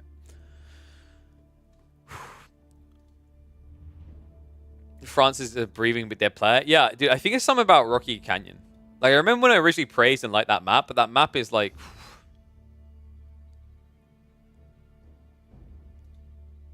So, like, has anyone noticed that maps that... And I made the mistake of originally thinking they were good, right? Like, and they are good, but they have some issues. Rocky Canyon and Gorge have progressed into some of the more, or most rather, campy maps we have in AoE4. Has anyone else noticed that? At least ones that get seen on ladder and in competitive. It kind of makes sense, right? Because if you have two states to play, here's the thing. Like, yeah, Gorge. Gorge does this too. Gorge does it a lot. Like, not in team games maybe as much, but in, like, 1v1s. Because the logic is, like, once you figured out the meta, right? Once you figured out how to survive the other game, you're going to arrive in the later phase.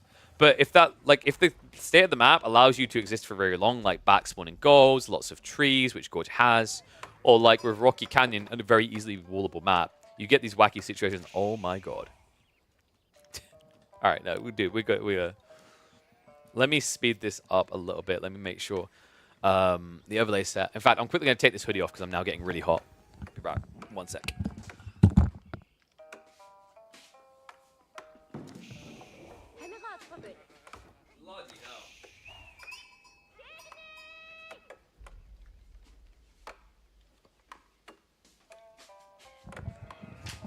I'll tell you what, that is a nice thick wool hoodie. Whew. I can tell by how toasty I now feel. All right.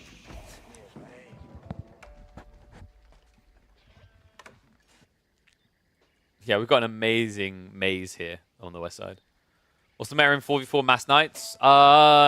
It's becoming that way quickly, Johan. Actually, do you want to know? Okay, so we'll get into it. This is actually a good way of like beginning.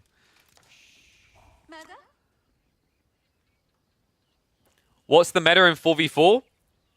Hope that you ban the Abbasids or prepare to die to them. One and all, welcome back to the Age of Empires 4 action. We are back with the deciding game in this upper bracket series of a $1,000 4v4 tournament here at Fields of Blood. And I'm not kidding about the Abbasids. There are a lot of different teams, especially in the upper rankings, the ones that are still in the upper bracket, that first ban always Abbasids. Abbasids, Ibis, like the camel meta is actually part of it. To answer Johan's second part of his question, Mass Knights is definitely a big part of it. But the camels are, funnily enough, the counterplay to Mass Knight strats. So this is pretty cool, because we do have a drastic difference. Like, the second game, very comparative Civ drafts, very similar. This one, absolutely the other way, right? Like, you've got French on both sides, sure, and then you've got Japanese.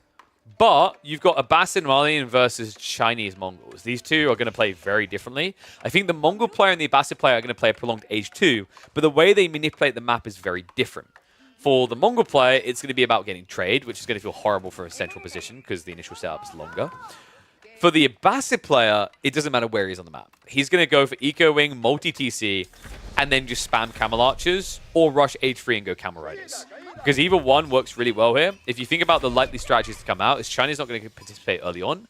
All these other civs are going to be cavalry-based. You're going to have Japanese with fast castle and mounted samurai. You've got French knights. And then you either get Mongols going Keshiks or Mongols going Mangadai. But either way, camels can be the answer. So I'm kind of curious, actually, because we are playing on Mongolian Heights, and this map is huge. But you need to wall. And unlike when you play Hill and Dale, the walls have to be so far up. So what you're looking for is civs that benefit from coming out. And funnily enough, we aren't seeing one of those civs coming out, right? We're not seeing the Japanese try to approach. Wham! Dude, this is why. Look how far back he spawned. That's actually unfortunate. Yellow did have the same spawn, though, so maybe not much of an excuse there. It seems like Wham just didn't want to come all that way out, which I can kind of respect. But on the other side, like if you think about it, Pink probably doesn't have to wall. He wants to just pump Knights. And then you've got, like, what? Mongol players that can't wall. So you're kind of hard stuck with the idea that Yellow and Red have to come and do this. I do think it's good that they sent Red to do this. Remember that the Chinese villages build substantially quicker. What would be pretty good in this format is maybe Rus, right? A civ that can build feudal knights, but also a civ that builds insanely powerful walls. Japan could get Ona Bugattis versus knights. You mean Ona Musha? You mean Ona Smooshes? Because, Johan, if you're building Ona Bigisha in your games versus knights, we're gonna have to dissect that a little bit deeper.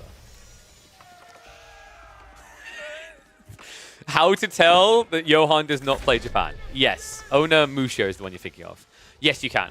Remember what we said before, though? It's so much harder to like beat Knights with that, especially if it's Royal Bloodlines Knights. You have to waste so much time paying attention to that fight. Like, that's the, so it's kind of the value of, yes, a unit countering a unit, correct. But the thing you have to explore wider than that is the attention economy. Attention economy is something I don't think gets talked about enough in RTSs because it can just lose you games, right? And Onimusha are highly taxing on the attention economy. Dude, I play Throne and Liberty, and right now, anything I sell in the auction house, 20% tax. Compared to the tax on your attention that Onimusha cause, 20% seems reasonable. They are not a forgiving unit. They're glass cannons. They need you to in and out correctly. They need to focus fire down because if your opponent has, say, 2-unit comps, and let's say he has someone that's not heavily armored, you're wasting time there as well. So, bit tricky. Meanwhile, Magadai is me like to go speedy, me pew pew on the go, right? So Eric actually did go for full staples, by the way. And I believe, did he play? No. So no play into the Uma Bannerman, right? I don't think he spent enough time here. He doesn't have the stone. Instead, it's going to be a Russian Age up. This is kind of cool, though. The Fort Stables will not be floating gate drops, sure. But although his knights aren't going to be produced quickly out of this, they're produced halfway across the map. So they're already so close to Puppypool's base. Puppypool, who, by the way, doesn't want to build military units. He just wants to boom. So this is going to be a kick to the gonads. Let's speed this up a little bit. I think we can when there's not too much pressure coming in. There's a little bit of poke coming in from Ping. So we'll at least keep Wham on his toes. But Knight reaction from Teal should be able to protect as Wham is going to beat the tech timing of Eric. But that's to be expected, right? One player went fishing, the other didn't. The fact that this close doesn't bode well for Wham. 10 fishing boats, meanwhile you have none. But we have got the Onimusha. Dude, this is a very different game. Wait, I think Eric is baiting. We're going to see it home, but... Okay, so first Yurishiro goes into the TC. I think he put the second in archery range, and then he's playing Mounted Samurai on the forward, which has been scouted by Puppypool. You know, I never checked. Does Pink and Orange speak English? I'm assuming they know some, otherwise the communication on this team is going to be hilarious. It's giving me flashbacks to like so even when okay, so here's the thing, guys. Even when you know that like the person doesn't speak your language, in a kind of instant reaction moment, you can forget. And what I mean by that is I've seen cases back in my Dota 2 days. It had the best example where a team brought in an English-speaking player, but they all spoke a different language, right? And the idea was that they would communicate between them on anything that didn't matter to that player. And then they would talk in English whenever it mattered for the whole team. And they made this really big call to defend their base. But they made it in Spanish. So the player didn't know. So, like, it's a perfect example of how in these multilingual teams, if you don't anchor yourself to a single language, you can unintentionally create blockers. Which is really important with the dynamics here, right? Like, earlier on in the series, when we had the whole idea of like the English king going around with, say, things like Magadai or whatever, you need to coordinate with the players. You can't be yelling in Vietnamese when Wham's the one on the Magadai. In this game, when you think about the camel presence in conjunction with both Cavsivs, it's going to matter a lot. And I just spilt protein works everywhere. That's wasteful. Oh, no. I don't have anything to clean this up. Oh, no. All right, we'll fix that afterwards. We've got to commit to the action. Oh, and I just stuck my arm in it. God damn it. Dude. I usually keep spare wipes out. Okay, we got wipes. So follow the action here because you actually have something important happening. Rico is trying to go for the Ram Rush with his Yuge new play. Something we have seen a lot of Chinese players commit to. I love this a lot more than the previous strategies. T-Rico, of course, has the fishing to enable this. Otherwise, we would have been seeing a TC boom game, and I think that's not really as impactful as you'd like.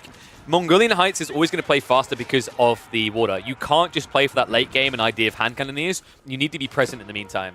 So, he's going to force a reaction. However, right now, this is a 2-on-1. There is Onimusha, but they don't feel substantial against Yugnu. This is not a Give You Anxiety versus Fei game. This matchup will favor Zhugnu. Also on the map, trade has at least begun. Remember, Orange didn't go for Deerstone, which I think is a mistake. The reason why you want to go Deerstone is the Khan. The Khan Hunter is incredible. You've got a Chinese player that would benefit. You've got a Japanese player that would benefit, right? These are two civs in the late game are going to go hand cannoneers. The fact you're not giving them a potential extra +1 range, I think, is a slip up. It kind of reeks of greed here. I've talked about this before, that I actually just think Silvertree is not completely pointless. There are games where it makes sense. But there's substantially less games where it makes sense than it used to. Because you've got a lot of players now, like, you know, who understand that you can just go Deerstone and still go trade. And although you won't get that discount, the reality is in a game like this, look at what you're doing anyway. You're building additional trade points, right? You're only saving 24 gold and a little bit of time producing. I don't think it's worth it to give up Deerstone Yam and Khan Hunters for that. Okay, guys, I've mostly cleared up my protein works. Don't be like me. Definitely order your protein works, but put it in your belly. This stuff's delicious. It's so delicious. I'm pretty sure my floor just said, yummy, me like to me. I've never had it do that before. Rams are doing a good job of deleting this base, though. Eric Boss, I don't think this is the first time we've seen this type of experience for a player playing the French. It's becoming a recurring theme, isn't it? The French player always seems to get targeted in these games. I mean, makes a lot of sense, right? Definitely the most threatening type of unit. We've seen how French Knights have been dominating the meta, so eliminating that player just gives a very big edge. If the unit is already the one the most favorable, why not allow your player to be more enabled by not having to be mirrored out by the same threat? Donzos are now starting to arrive for Puppy Port. That might be enough to defend. However, the Zhugnu, still kind of a big, tricky issue here in the grand scheme of things. Right? Like, what is your answer to this unit? I don't think there is a clean one. Like, the Onimusha are slowly whittling this down, but even if they recover the base, the TC going down is a painful sting at 14 minutes in the game for Eric Boss. He doesn't have trade set up yet. No, he doesn't have a TC either. Villagers are going to have to migrate the area. Finally, they have to mount the defense just to cover his escape from his former base. And we get one step closer to the Canadians and the Vietnamese fusion stack finding themselves in the lower bracket. Isn't Roost better than the French because their base doesn't just disappear?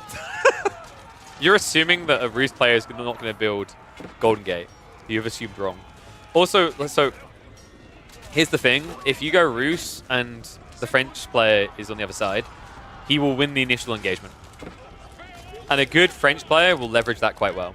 So, like, I find with Roost, it's a bit weird. You need another justification, like the walls we talked about earlier, or you need to be able to, like, play multi-TC. But if you look at the comp, there is no world in which you'd say to the, like, Roost player, you're TC booming, right? Like, China would be more likely to do that. Japan wants fast castle. Even the Mongol booming trade would make more sense than letting a Roost player go 2 TC. Eventually, the Roost could feel better in the late game.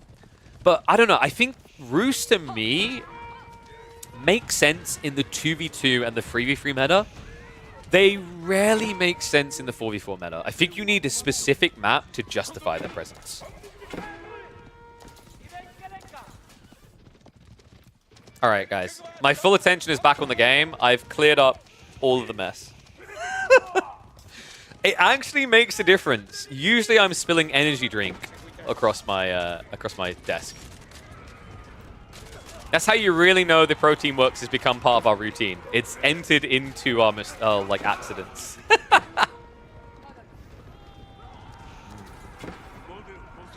Not gonna lie, I was half tempted to lick the mouse pad. It is salt caramel. Rams. Now looking to make Wham salty here. It's a lot of Knights, a lot of Zhugnu. A lot of pressure. And the problem here is, even though you're an age up, right, the Zhugnu really can do a number on you here. He's going to shuffle in onto the Shinto shrines. There's also a stable Yorishiro drop behind this. This could be big to prevent the counters from coming out. Knights are going to have to react. The Zhugnu get jumped on. In the meantime, reinforcements have arrived here. Morgan shuffles in with the Camel Archers. This is huge against those Knights. Not just that. They are vetted up, so quite tanky at 175 HP. No easy kills there, but there's going to be an easy kill on the Shinto Shrine. So Gold Trickle being disabled for Wham. Gold gathering is still underway, though. He's got a nice, sneakily hidden gold vein towards the south of his and Teal's base. Now, I don't think the enemy team... Okay, they scouted it, but they don't seem to be moving for it at all. Instead, they're going to be fixated upon the target. Yorishiro is being denied is huge here, folks. Yes, it does mean that you're giving the Japanese essentially an extra free Shinto, but the loss of production speed is overwhelmingly powerful at this stage in the game. Rico, a little bit of a misclick there. I think he could have almost killed that stables. I mean, the Rams are never getting away anyway, right? But I guess they're kind of content with the damage they're doing. You can see it in the economy already. They're almost, what, 80 units ahead in terms of eco. They've got Silver Tree set up on one side. They've got the French trade coming on the other. Meanwhile, this side of the map has nothing. Oh, man. Okay, this might be an upside. If they can kill the Kurotai, that's actually pretty big. It does cripple the all-in push timing of the Chinese team a little bit, but it doesn't ruin their strategy, right? Like, there are games where Kurotai, you look at it go down, you're like, well, that's it. GG, no coming back. This isn't one of those games. If it goes late enough, it would matter. But also, they do need to pinch it for that to be the case. And right now, they're more focused on hunting down the Knights.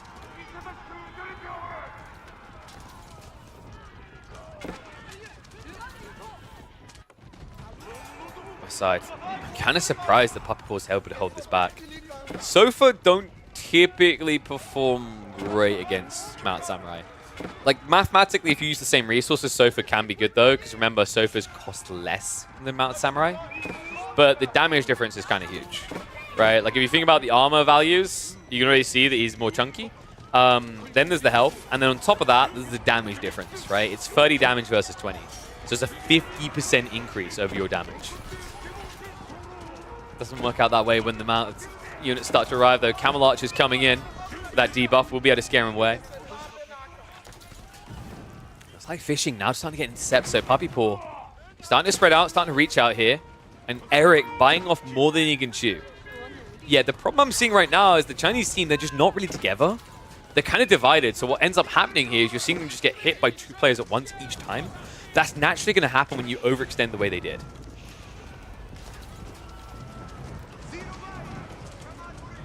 Camel Archers. Also just such a nuisance. We mentioned this unit. Not just this unit, but all the camels. Camel Riders also being queued up. This is the bane of Team Game's existence, guys. The meta is cavalry because the maps are too big. Ergo, if you know enemies have to go camels, cav rather, camels are always going to be S tier. That's why Ayabid Abbasid is so good. Abbasid in particular because the eco wing is quite frankly ludicrous, and the camels are OP in Team Sangs. Special maps just have so many access points, so much stretch. Dive comes in. Kurotai has been pinched for the final time. It is going to be knocked down and out. The trade behind this might be also in trouble. Puppy Paw making that same move he made in game number 2, striking down the left side of the map. Ironically enough, once again, into Eric.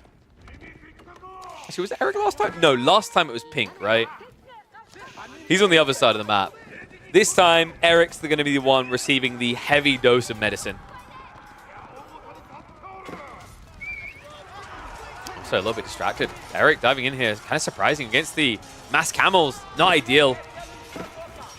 Mount Samurai now assisting as well. Camel is just more than tanky enough. Also with the Camel Rider front line there, just a much better battle for them. Magadar are going to try to shift away from this, so the retreat is at least going to trade things out a bit better. But elsewhere, we've got bigger problems coming in. Sofa now shuffling around the back of the base. And trade starting to be carved up like a turkey.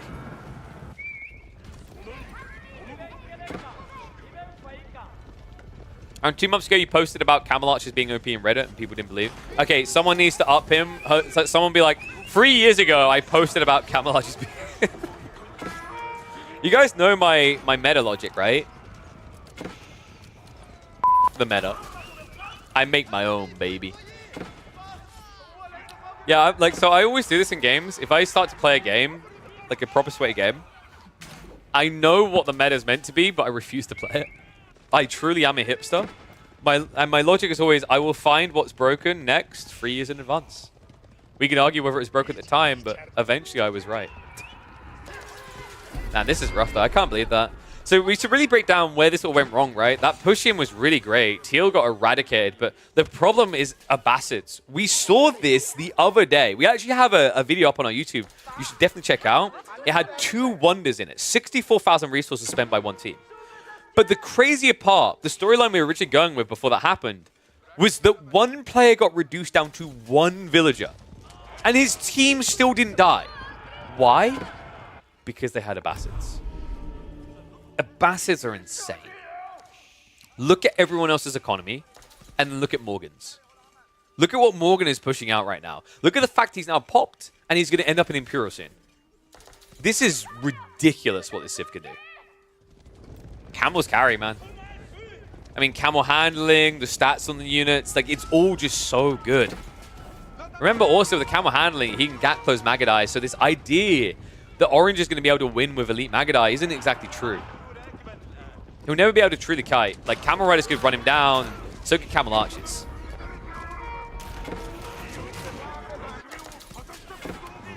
Fishing is still at least temporarily going on. That may change soon. Dive now comes into the Mongol base, though. He's going to force the reaction of defense. Yellow and Orange both here. Morgan overextending a little bit, but buying time. Eric is now in with the Knights. Can this be good enough, though? Gets a few charges out, but the Mount Samurai still is just so chunky. I think actually the problem here, Morgan, bit of a slip-up. He didn't produce enough Camel Riders. Yeah, so many Camel Archers queued up, so many still in the field, but no Riders still to work with, and that's what you're missing here. You need that front line. It's tricky because the Magadai do hit pretty hard, but you have substantially more health than like your standard Knight. Yes, you don't have the armor, but you're still able to take quite a few blows, and that also would have been a quick way of dealing with this front line of Mount Samurai, but instead, Eric and his Orange teammate come together. They're shoving him back past the threshold.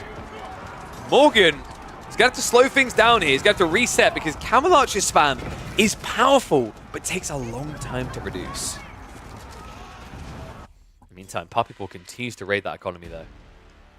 Needs to. Like, look at the state of the game, right? After a pretty cool bounce back, it's now looking like it never mattered. I think there was a timing that needed to occur there, like a convergence attack between multiple players, such as probably Puppypaw and Morgan. And it wasn't there. Instead, they trickled in one by one. Puppypaw felt good. He found a target, and then we saw the follow-up. They needed to connect together because now they're in a situation where they didn't do enough damage with one big foul eco punch. They essentially needed to do to one of the Chinese players what they'd done to Eric. That simply never happened. So instead, now it looks like we're heading towards a situation where the economy should start to pop out, right? Like, Morgan made this game look broken because of how quickly he reached 150. However, now with all these other players catching up, you start to worry now about Wham more than Eric. Because Eric at least TC boomed with French. Wham has gone second TC, but he's by far the weakest when it comes to economy in this game. The biggest surprise to me is how low Red is, but that's also about to change. Second TC coming in from China.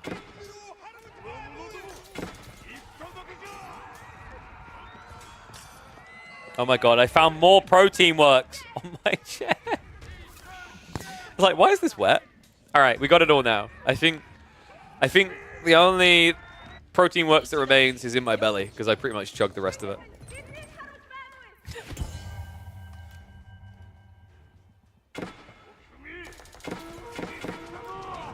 Magadai.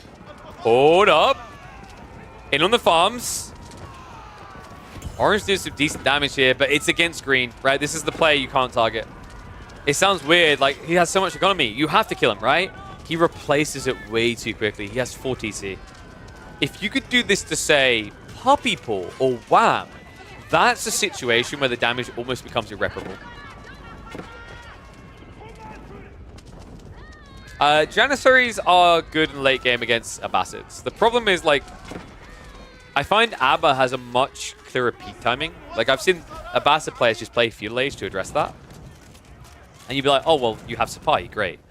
The problem is, what ends up happening instead is you're just going to end up running into Knights. And Knights assisted by Camel, enough damage is debuff that you just, like, lose that trade, right? So, yeah, kind of awkward.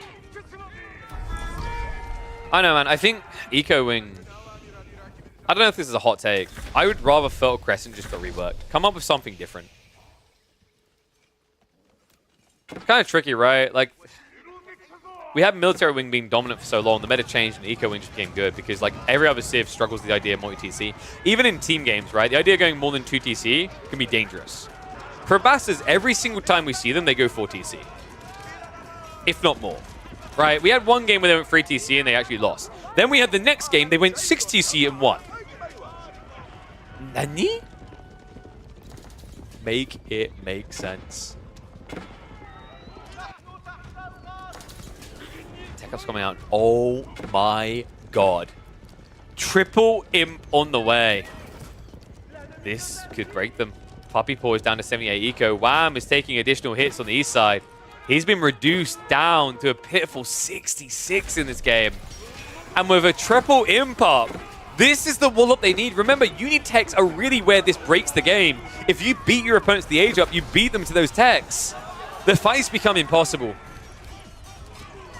Even with defender's advantage, this is about to get really ugly. Yellow now also adding his own trade, so they can have the longevity. And I imagine we are going to be looking at mass-mounted samurai, which, by the way, are bonkers in the late game.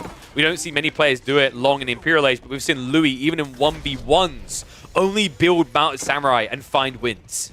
This unit is crazy. The deflective armor offsets so much damage. The extra movement speed while having deflective armor makes you very mobile. And the extra melee tech with Uma Bannerman scaling makes you feel godlike. Right, you have to keep in mind, Uma Bannerman basically gives you an elite army tactics effect for your knights.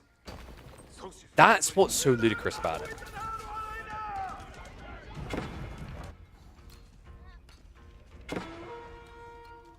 So Puckpool has actually started to pad himself with a bunch of trade.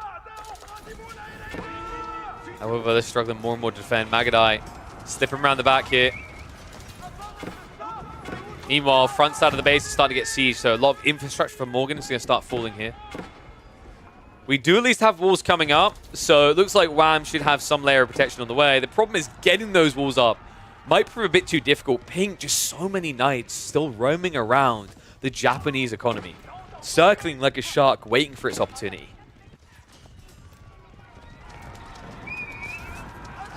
Magadai just still also picking apart traders. It's kind of crazy you just have this many Sofa chasing it. This is still happening.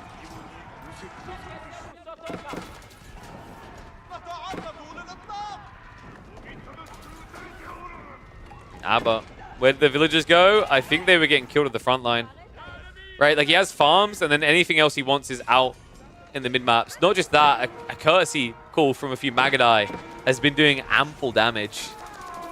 So yeah, weirdly not. Whoa, okay, this is crazy. I thought it was he lost gold and woodworkers. It's not. It genuinely is one Magadai here, one Magadai there, one Magadai everywhere. Which is crazy, right? Because when it was mass Magadai, you can focus your defense. But when a player micros this many individual Magadai onto your farms and camps them here, he can mass up 4, 5, 6 kills before even moving. That's wild, dude. What a move. I mean, this game was already trending in favor of the Chinese, but with that one foul move, Morgan's ability to rebolster the defenses, to get a big enough army to attack again, doesn't seem to exist. Instead, his losses are mounting here. Elite Camel Archers just trying to defend, but we have got Elite Jugnu as a reaction, and with that extra movement speed from Yuan, gap close is good. Elsewhere, dive continues. French Knights now moving into Wham's base deeper, looking to strip him of the few villages he has, as he's close to going under 50 villages at 30 minutes into the game. Yeah, we've seen these type of games before, man. This is why I think trade needs to be drastically fixed. It's what's causing the weird state of the game, right? Like, once you start losing like this, because you're trading in a corner, there is almost zero repercussion the other way, right? Like, with the current position in the map, imagine a game where the trade doesn't exist. You're going to have the West Side team in the center. You're going to have them on gold that's exposed, but not in this game, man. In this game, it's on the absolute opposite side of the map to where you're fighting. So you have no hope of sneaking in. And that's going to be it. Upper bracket run over already for the Canadian-Vietnamese fusion squad. They're going to have to fight it out in that lower bracket. The full Eastern stack domination continues here in Field of Blood. Let me know what you think of this, though, guys. Like, this is pretty cool. I like that we're just getting to that point now where in team formats, it's not, oh, yeah, you know, like the 1v1 players are the best. No, in these team tournaments, there is a completely different dynamic at play.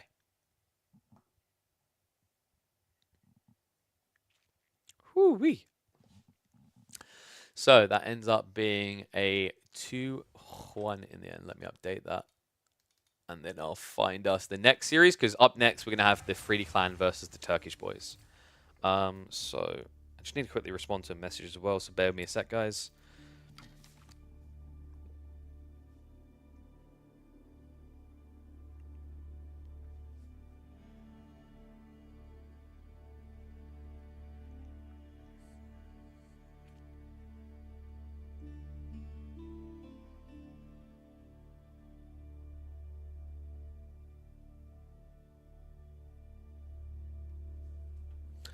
What's the tournament name? Fields of Blood. Oh, did I forget to put it in the...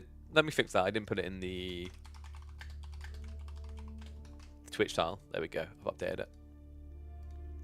Cool. So, we're going to check in on... It's probably on his Beal account, right? We're going to be checking in on the 3D Clan, which, funnily enough, has Anatan playing in it, which is very confusing. Like, Anno, I thought you were with my insanity now. What's going on? So let me pull up their data. So game 1 is gonna be on Highview. So what we'll do is I'll get that ready and loaded up now, and then I'm quickly gonna grab some more water because I'm low on water. My throat's feeling a bit rough. But this is gonna be Anatan, Scatterbrain, Deniski, and B versus Matisse, Mahudo, Tech, and KOW. Matisse is a familiar name, but guys, Mahudo is one to watch. He's actually a higher rank than Matisse on the 1v1 ladder. So the Polish boys definitely have some swing in their punch, shall we say.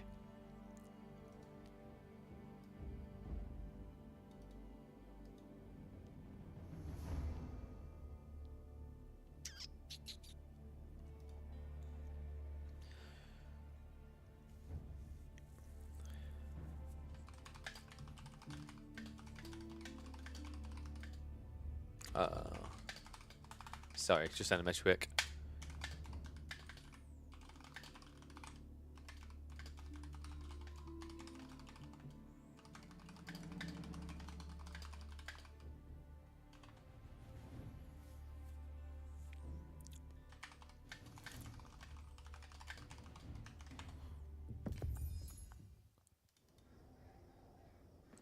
Trade's so lame in these big games. Yeah, it's tough. Like, I think trade needs to be rebalanced. Okay, guys, so what I'll do, let me switch over in-game because we'll be hopping in a sec.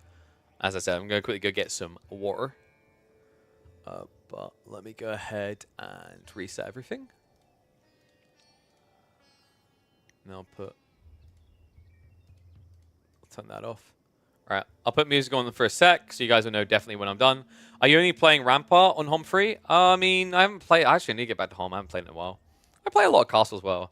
I have a really cool idea, actually, that's slightly home-themed coming up for this PC integration I want to do. The problem is I need to find someone that has a 3D printer and likes painting for what I have in mind. But what I have in mind is pretty cool. Okay, so I'll be back in a sec, guys. I'm just going to get some water, so like 1, maximum 2 minutes. BRB.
Alright, how we cooking? I am back. Sorry about that, guys. Always important to hydrate. Weighing up how long we're going to go today. It might be like a 4-hour stream in total. Maybe a little bit longer. We'll see. And then I'll check. We've got another series after this one if we've got enough time. Hey, look. It's the guy himself. Good on Mahodo. Hello, lad. How's it going? All right, let me check. I'm basically sorting things esports related in the background. So give me a second. I'm just double checking everything I said is correct. I think it is. Dappy Dozy. Checking in with Clearman. All right, Clearman's going to update Wikipedia today, so maybe in a sec I'll be able to see and we'll have confirmation on what we can or can't watch, if there's other sets and whatnot. But for now, let's get ready to go. Hey, no, thank you for playing, man. Always a pleasure to mix it up. All right, let's get underway.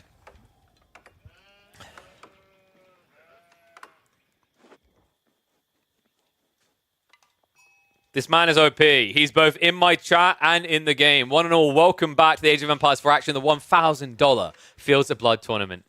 Now getting underway with an elimination series here between the Polish stack that has some familiar faces with the likes of Mahodo, ranked 82nd in the world, and Matisse, most known.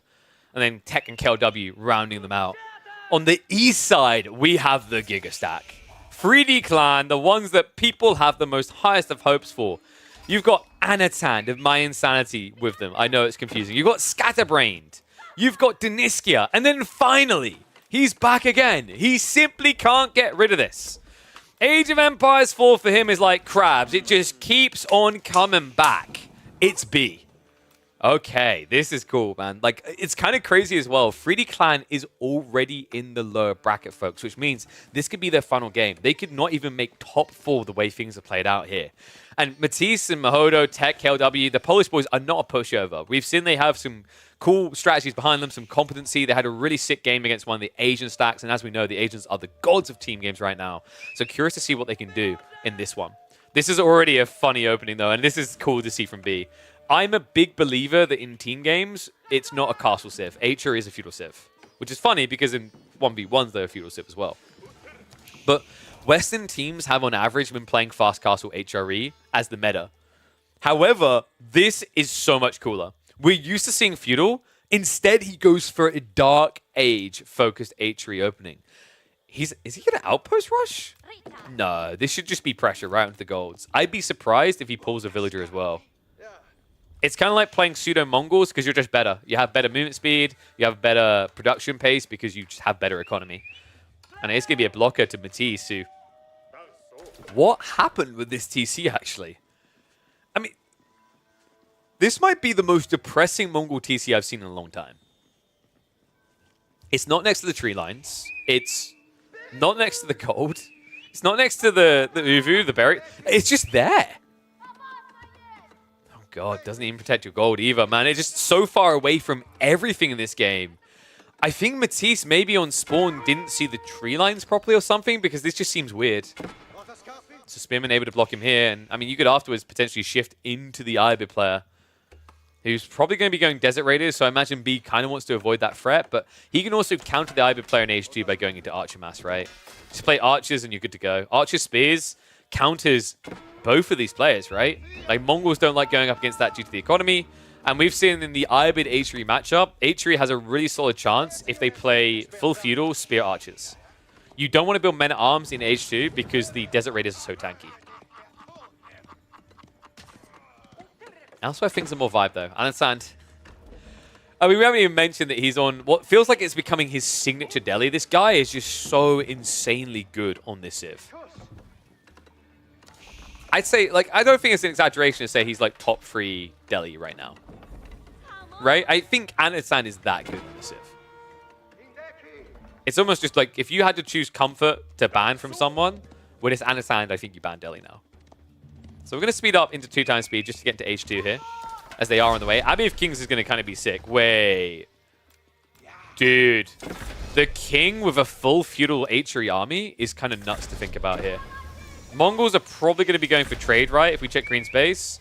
Okay, no, he makes the correct call. He goes Deerstone. Wait. If you build Deerstone... Okay, hear me out. And it's not just because it's B. I think you just do it because the Civ.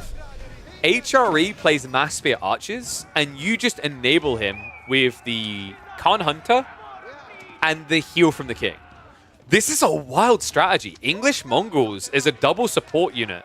It's kind of cool. And you know, although you're going to have the English kind of playing support, remember, the only support thing they have to do is build one unit. Then they can just boom. And he's already looking to do that. The stone's been gathered, the wood as well. We're getting 2 TC from Deniskia. Dude, I like the way this is cooking up. And what is KLW up to? Is he just going to look to tech again? He's building the stables now, so no, I think we're going to probably be getting to the Desert Raiders. He has got the Adebegs to enable that.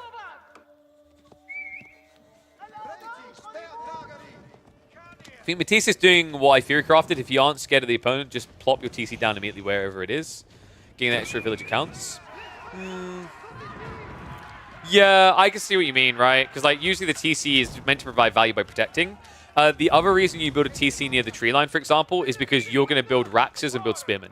The logic is like if you turn it into like a 20-minute Dark Age game, Mongols are better because they just have the efficiency of gathering wood all the time. Whereas the other Civs going to have to add in a lumber camp and another lumber camp and another lumber camp. But yeah, this was really crafty by B. It pretty much threw Matisse off of his plan. And now the tech up on the way. It's a minework palace. Wait, so is B just not going to build archers after all?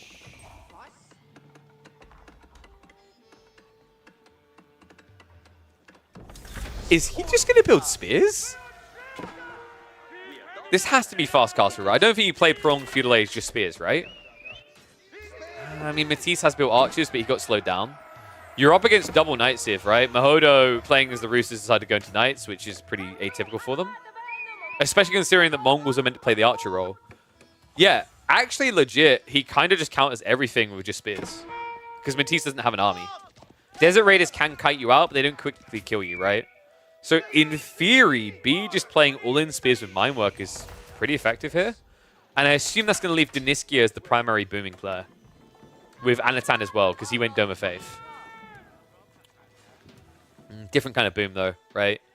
Like I think they just have one boom player max, which is smart. You put 3 players on pressure and you force a reaction straight away. I'm a really big fan of this. We've seen games where like 2 players on each side play eco. And I think it's unnecessarily greedy. It drags the game into a later phase that isn't required. You know, at this stage in the game, I feel like it's much easier to ruin someone's potential to be economy-based than to try and focus on building your own economy, if that makes sense. We've already seen that in the upper bracket multiple times, in fact. Man, this king, though, oh my god. This strategy is vile. Needs to be careful, the king, though. Remember, the Desert Raiders can almost just evaporate him straight away. Remember, the Spearmen are meant to be getting countered by Matisse here, but you wouldn't believe it looking at this. A lot of micro back and forth. King also just absorbing the shots so that Spearmen can counter the unit they need to. I'm loving every bit of this, but I guarantee the Polish boys are not. What a game.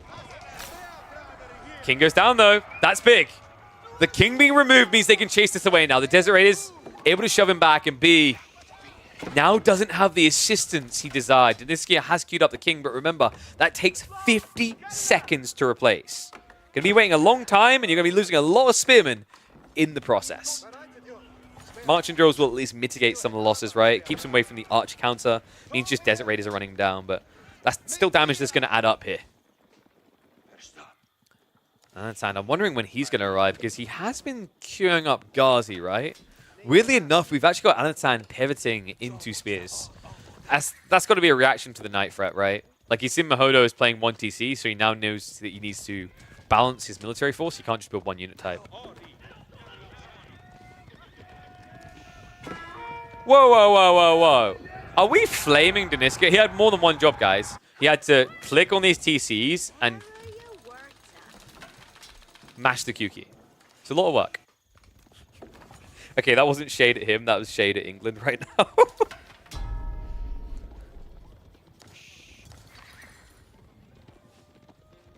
All right, one's if you think that the Polish are going to pull this back. Two's if you think the 3D clan have just locked it already.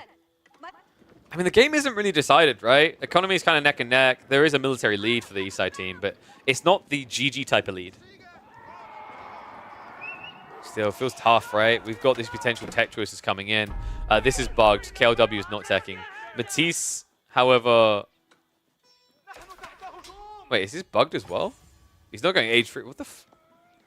It hasn't always done that, right? Unless I just haven't noticed it before. Yeah, so he also went Silver Tree, which I'm not a big fan of. You guys may have noticed I've been very vocal about this. Deerstone just feels so quintessential, even more so when you're playing against HRE. You just don't have that kite potential. Just in the meantime, I'm going to be hunted by that new spawn king. The Spearmen are already in position to block the trade as well, folks. Yeah, and it's already been revealed. First trader be stabbed down. With Marching Drills, he should be able to get that kill as well.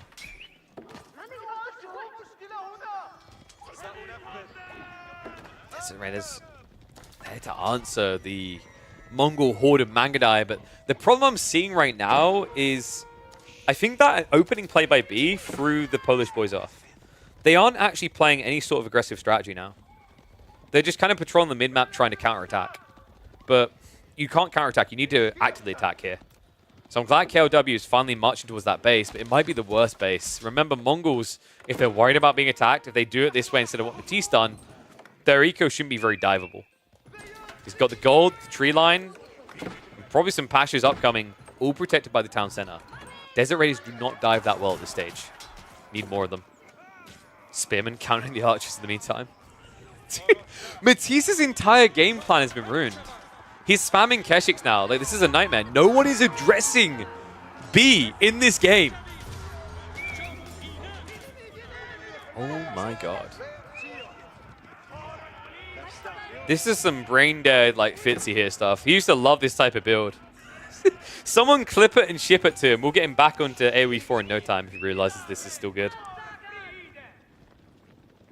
I mean, it's about to be better, right? Season 9 is going to bring that new all pikes tech, which would make this even more busted than it already is looking in this current format. Tech up coming out. We talked about Deniski and that booming approach. I mean, that's the perks, right? He provides so much just by bringing in a single king. The first one's free. The second one costs 200 resources. Everything else just goes into greed and economy. Kind of surprised he even bothered with the white tower, but I respect it as well. He could have went free TC, but why would you prolong this game? You have an advantage, you want to press it now. Things you want to press now is the tech up button. Anatan, House of Learning, also on the way. So age free coming in for the Delhi. We just have pro scouts, which I think we have a misclick with because he's actually taking... Wait, what? What is going on here?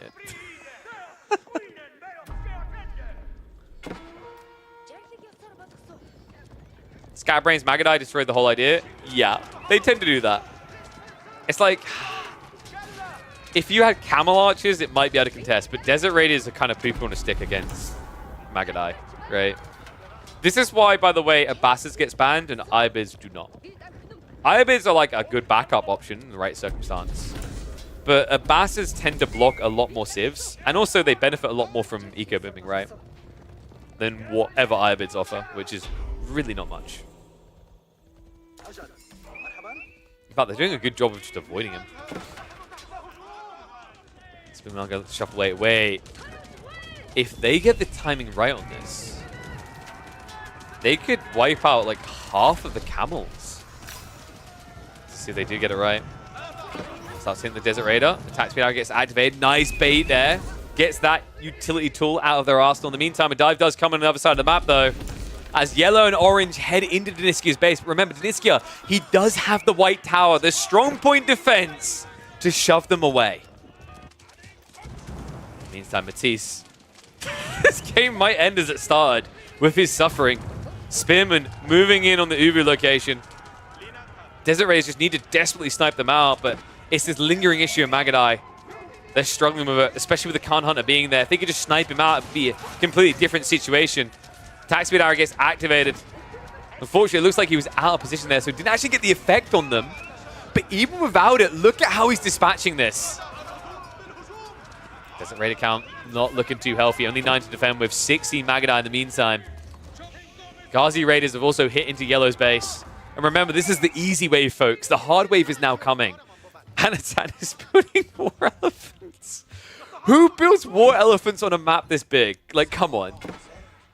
I'll be there soon, guys. It's the stealth elephant. Yellow, in the meantime, has at least snuck into the HRE base. B. Oh, he did actually get stripped of a pretty penny here. Down to 35 villages when he should be around 44. Actually, probably 42. Because I'm imagining that B has about 3 to 4 prelates.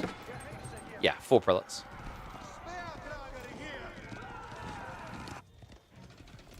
Alright, hear me out. Elephant's going to take so long to arrive in the enemy base that when he gets there, they'll immediately call GG. And then we can just be like, one elephant ends whole game.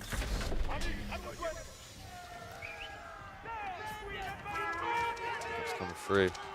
That's now 3 players on 3D Clan and Age 3. You're seeing how much this unraveled their plan, right? Like, they built a lot of expensive units on the Polish side, and they've spent most of the game defending. There was that one cool dive attempt towards Deniskia, but it came too late, right? You need that before Age 3. The ripple effect into B's base is in theory good, but the game really isn't about B anymore.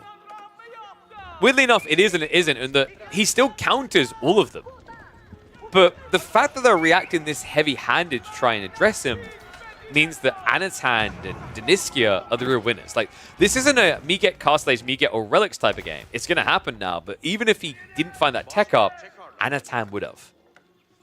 As we've seen so many times before, Delhi, another impressive Civ when it comes to the tech into Relic gathering timing due to the fact they're able to spam them in Age 2.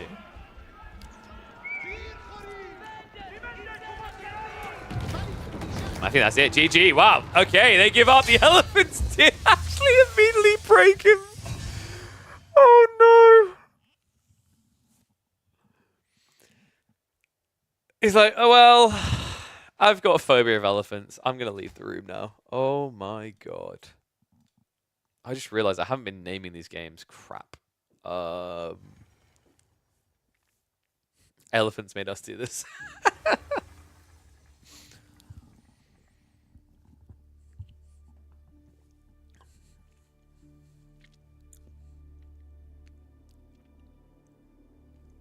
Ooh. Dark Age Spearman Rush is even better in team games.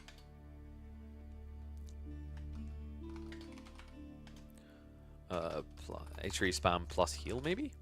Oh, I'm trying to remember the other games now. Crap. I need to quickly, like, alright, name a few of them up. So this.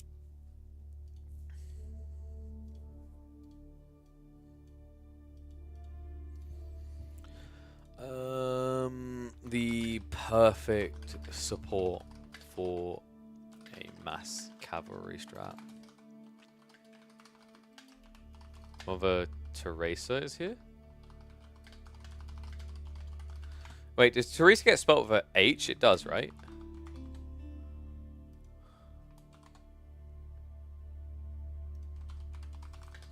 No, sorry, it doesn't. It's Teresa, right? There we go. Alright, sorry guys. Just going to name this quickly for like a minute. I'm going to then load the other game. In fact, I can start loading the game now. So give me a sec. Let me load the game. We'll hop in. Because remember, these are best 03s. So we've at least bare minimum got one more game coming. So let me get that one ready. This Spearman play forces Cav to make archers? Yeah, agreed. Well, like you couldn't even make Cav if you wanted to because he's blocking your gold, right? Like that's the power of it. Like, you don't actually have a say in it. You have to build archers. But, like, it's also the heal follow-up, right? It's like, it actually, like, I think I said early on, it doesn't just counter the Mongol player because you've ruined his strat. It actually counters the Iber player because an Iber player isn't building high base damage units. He's building Desert Raiders. Like, that strategy doesn't work if you have Abbasids. Did they ban Abbasids from you, Mahodo? I'm guessing they did. Because, like, if you had Abbasids instead of Ibids, you have a much better chance of winning that. Because you have double damage versus spears, right? But like instead you're doing 7 damage when you could be doing 24 per attack. And you also have less health. It's pretty bad.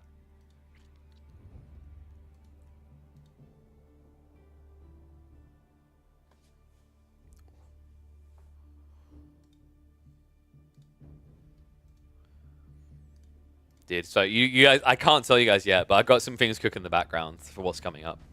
Not today, like next week and in the coming weeks. I'm pretty excited to share it, man.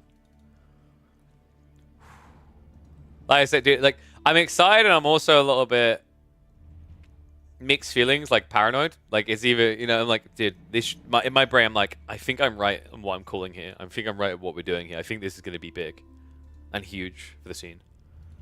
But even if you're like 99% sure, you need to see it. You know what I mean?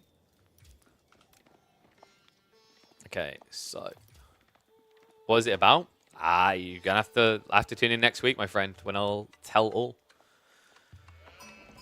If everything goes according to plan and well, I should have what I want to announce on like probably the 23rd, is I think what we're aiming for. 23rd or 22nd.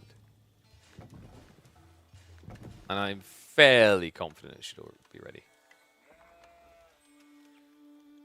Actually, it'll be 22nd. I think I'm going to try to aim for 22nd. Because I have got a tech conference that I'm working next week. So 23rd, 24th, 25th. If I do have a stream up, it'll be later in the day, folks. Hey, look, I just checked Twitter. There is still not a single comment on Twitter. I don't know. Like, how do you even make Twitter streaming viable? I don't know. I feel like my Twitter is dead in a weird way. Like, it's very hard to get interaction. I don't know. I don't know what happened there. I think I neglected it for a while. And, like, that platform is unforgiving if you have big followership and, like, haven't done it for a while or something. More and more people leaving? Yeah, that too. That doesn't help. The platform has gone really downhill, so, like, people don't really engage with it anymore. It feels very weird for me as, like, a caster and also a content creator. Right? Because it's now like it's a social media presence that you can't really leverage that you used to be able to leverage. Let me flip the score though, and we'll get ready for the second game. Oof. Dude, why's my throat so rough?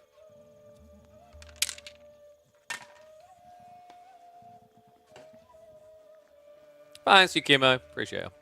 All right, should we get ready, dude? Oh my god, my mouse mat is now like kind of sticky. Actually, I think it's drying up finally. Although my shorts are really stained from the protein works. I'm glad I'm not on camera right now because the rubbing I'm doing with the camera angle wouldn't look... Yeah, no. Let's not explore that any deeper.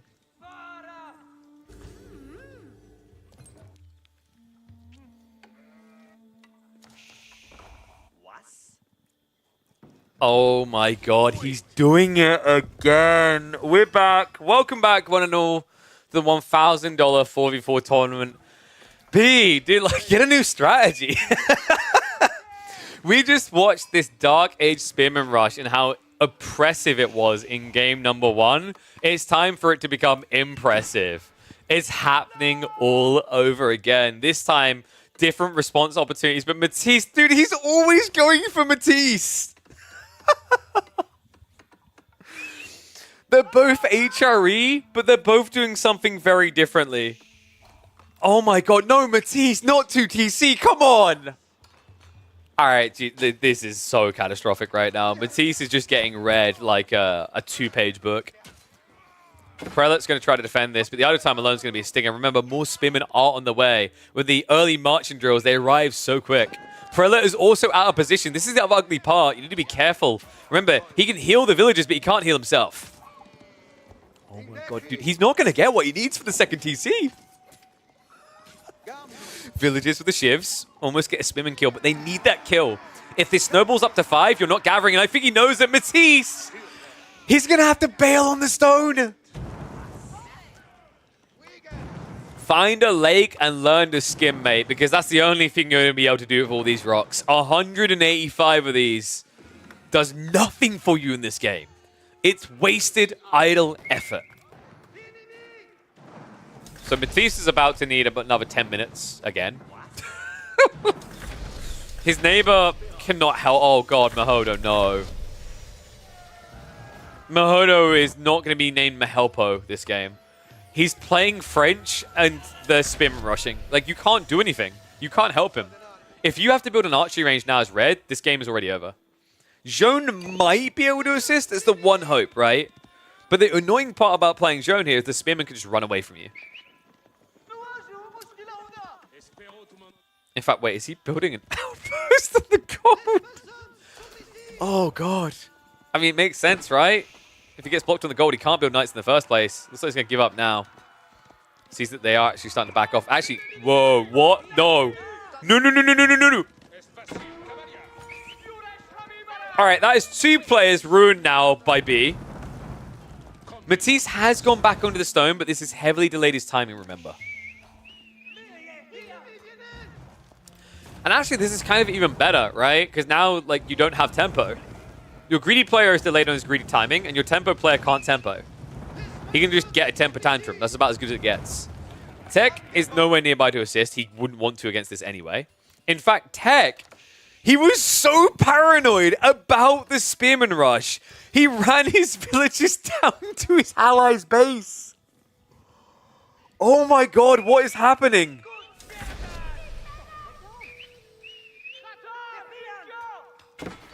All right.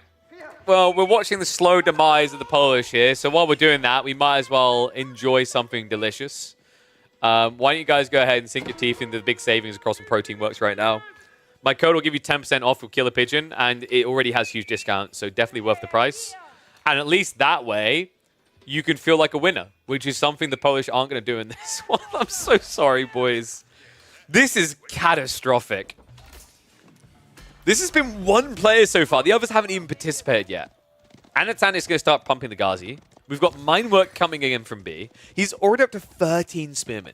Deniskia, meanwhile, remember, he got a Basses this time. And by the way, even if you now get your Knight comp online, the Basses are going to be so far ahead, the Camel strat is going to counter completely.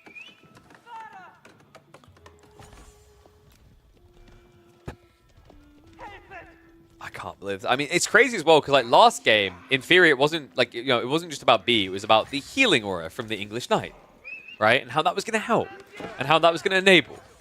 This time, B doesn't even need it. All right, guys, hear me out. I know how to level up this strat. You pull a Prelate. There we go. No, no, please don't. Something has to die here. There has to be hope, surely. Desert Raiders from Scatterbrained. Easily able to counter out that king and the knights. This is a nightmare! I don't even know why Yellow tried to defend that. I don't even know why I even tried to. I guess it's to create time for the villagers to pull away, but you need an answer to Desert Raiders. It's meant to be English, but this is the problem. England done the greedy. KOW tried to do the same build that Deniskia did, but the format is way different here. I'm usually not a fan of Council Hall, but I think actually Abbey of Kings and then go Archery Range would have probably made a lot more sense. The problem is the spawn. I think Orange needed to be here, because then he can react on the flanks with archers to defend against spears and Desert Raiders. His positioning sucks for archers because he'd just be running north the entire time.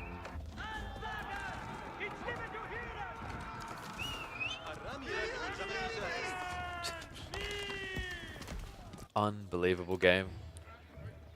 We'll speed this up a little bit. Scatterbrained, obviously, is not aging up. Don't be deceived by this, folks. It's just a bugged UI. Going to stage H2 for a while. Desert Raider, Mass Desert Raider strat has always proven effective. The funny part, actually, is that he done something different. He didn't go for the Atabegs. Scatterbrained went for the free Desert Raider. That's crazy, actually. Most players, when they play this Mass Desert Raider, it's all about the Atabegs because it gives you 24 more HP. Which, if you're up against melee units, is substantial, right? With the 5 armor. Even if you go up against range units, that's an extra 5 archer shots to kill you. Between archers. Matisse has finally done it. In fairness, his archer count looks more inspiring than the first game. But also, B has more spearmen than the first game. Good God. When I watch H3 inventory, I feel like I'm watching the game at 1.25 speed. Right? They look so absurdly quick. I mean, that's because they are. Right? They're moving at 1.38 movement speed right now. Outpost is at least going to be their defend, but gold is now being idled up. Simahodo, once again, starved of his ability to scale more knights, has at least already queued up 3, so it might not hurt him if the reaction is quick enough here. However, the Desert Raiders are coming from Scatterbrained. The Ghazi should be arriving soon as well, right? I think that's the only thing missing here. But in fairness, he stopped producing them. Anatan stopped at 3 Ghazi. He's just rushing Castle Age. Come on. This is crazy. Desert Raiders will look to hold back the army.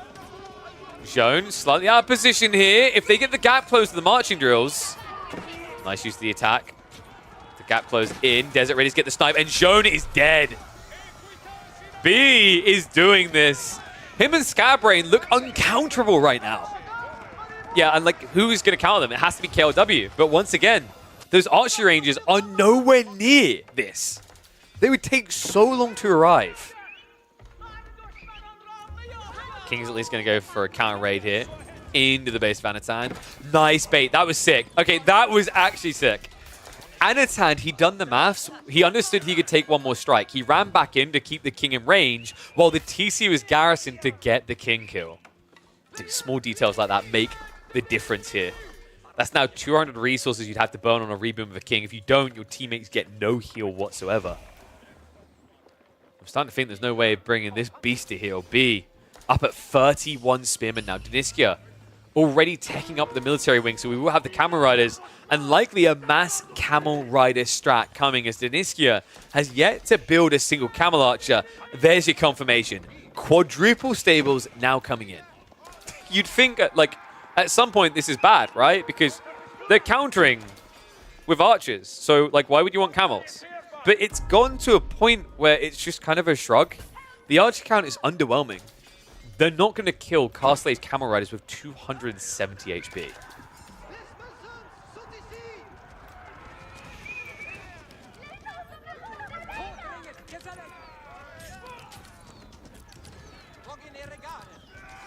Spearman now getting the pincher as well. Oh my god, Matisse!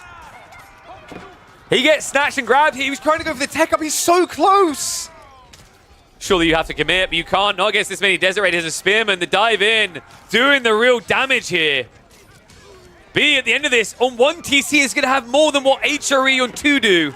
Matisse running for his life. He can't even finish the landmark. I mean, B, yeah, he's going to lose, what, probably about half the spears for this, but it's worth it. The Desert Raiders continue to snipe out. The shivs come out, but that's the worst thing you can do here. This game looks over. Deniskia in age 3 now. Scatterbrain with this dive. The Desert Raiders just finding so much bang for buck. As Matisse on 2 town centers at 12 minutes in is down to 32 villages. An absolutely brutal beatdown is the only possible way to describe this game. This series, in fact. It's about to get worse. Anatan now marching towards KLW's base, and KLW is 2 TC stuck in feudal. He doesn't have the resources for a white tower drop. He's about to lose his 1v1. We don't surrender? Well, it's time to become patricians because you are not going to win with an orderly army here.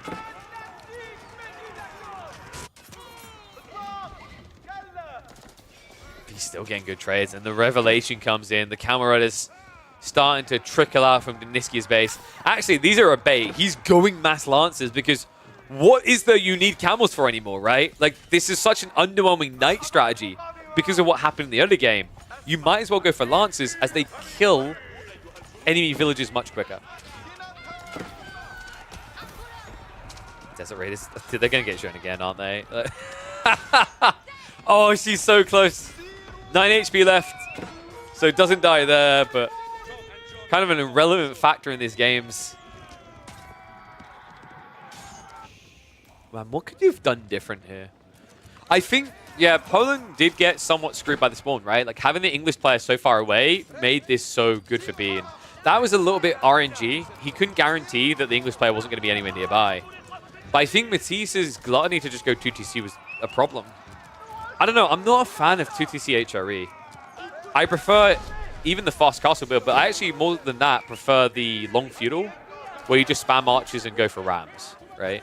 And the crazy part is if Matisse hadn't been gathering for stone, he would have been fine.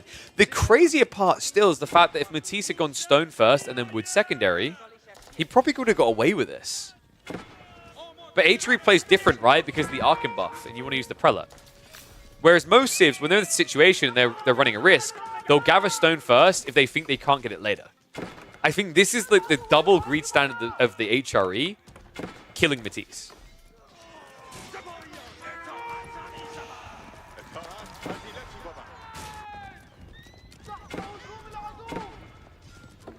Lancer spam from Dynastia. He's up to 15 already.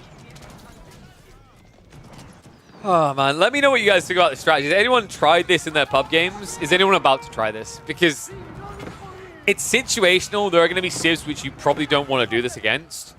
But in theory, I'd say about like 70% of the civs in the game it could work against. I think it requires a bit of communication. You need your teammates to understand that they need to rush feudal. They shouldn't be present. They should be worried. And then they need to kind of support you upon arrival. Because you lose all scalability with this build, right? You're just spamming spears and that's it. Reminder, by the way, guys, that Season 9 is just around the corner, and All Pikes is going to make this build even dumber.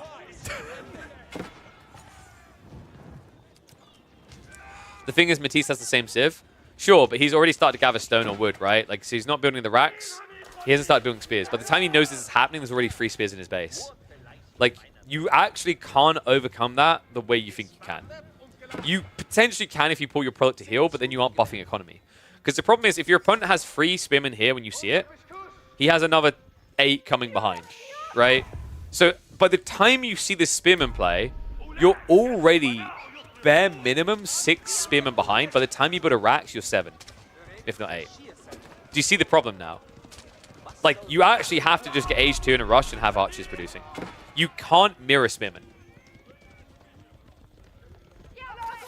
Even if they didn't have marching drills, like this, I do this play of like, if you try to go back for spearmen, you are drastically more behind than you are in a 1v1.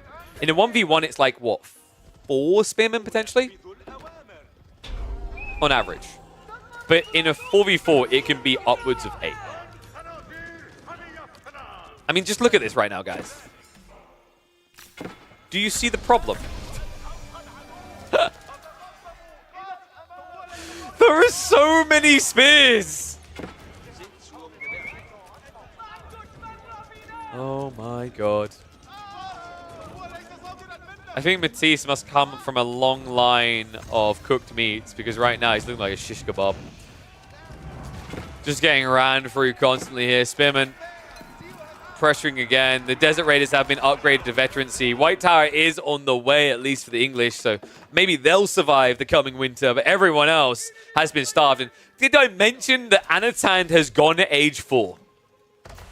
Yep, you heard that correctly. He's already max aged. We haven't really looked at Anatan because it's just been booming. All the action in this game has been green and purple. Anatan had a good raid, right? Deniski came in Lancers, but these two, with this strategy, won the game.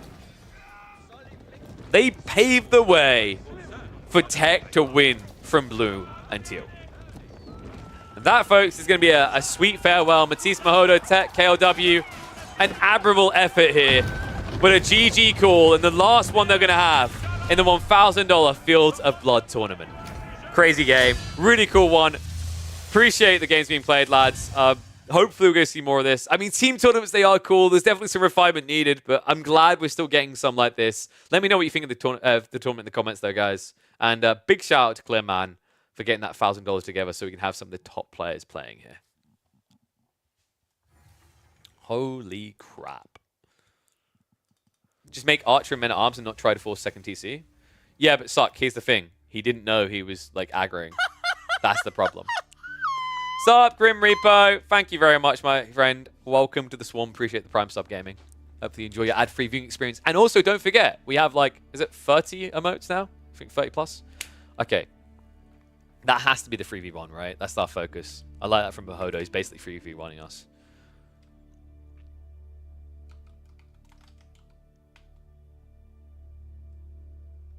HRE or B? I think we should say pro player 3 versus 1. 3 versus 1s. 1v3s rather. 1v3s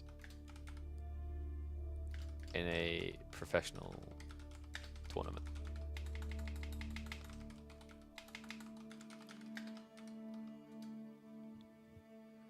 He's beating 3 players at once. Holy crap. The home map was Baltic, so we were doomed anyway. Yo, I was saying actually the other day... Oh, sorry. There you go. That's the more appropriate laugh. Thank you, Arabes. Appreciate the Prime Gamer sub. Remember, guys, if you have got the Prime Gamer subs, it is a free sub. Don't give the money to Bezos. That dude's got more than enough money. I definitely appreciate it. It allows me to reinvest in the channel. So, I was saying yesterday, actually, funnily enough, that it would be really cool to see an elegant strategy around civs on water, where you're like, oh, well, French pay less for the springald ships, so they'll only build springalds, and like, oh, China obviously has a lot of tax, so they can buy all the demo ships, right? I think it's like, it's too in a vacuum. It probably wouldn't work unless we refine team games for years, because if one of those players takes any damage, it's GG. But in theory, there is a lot of depth to water combat from a team dynamic, more than is initially apparent, right?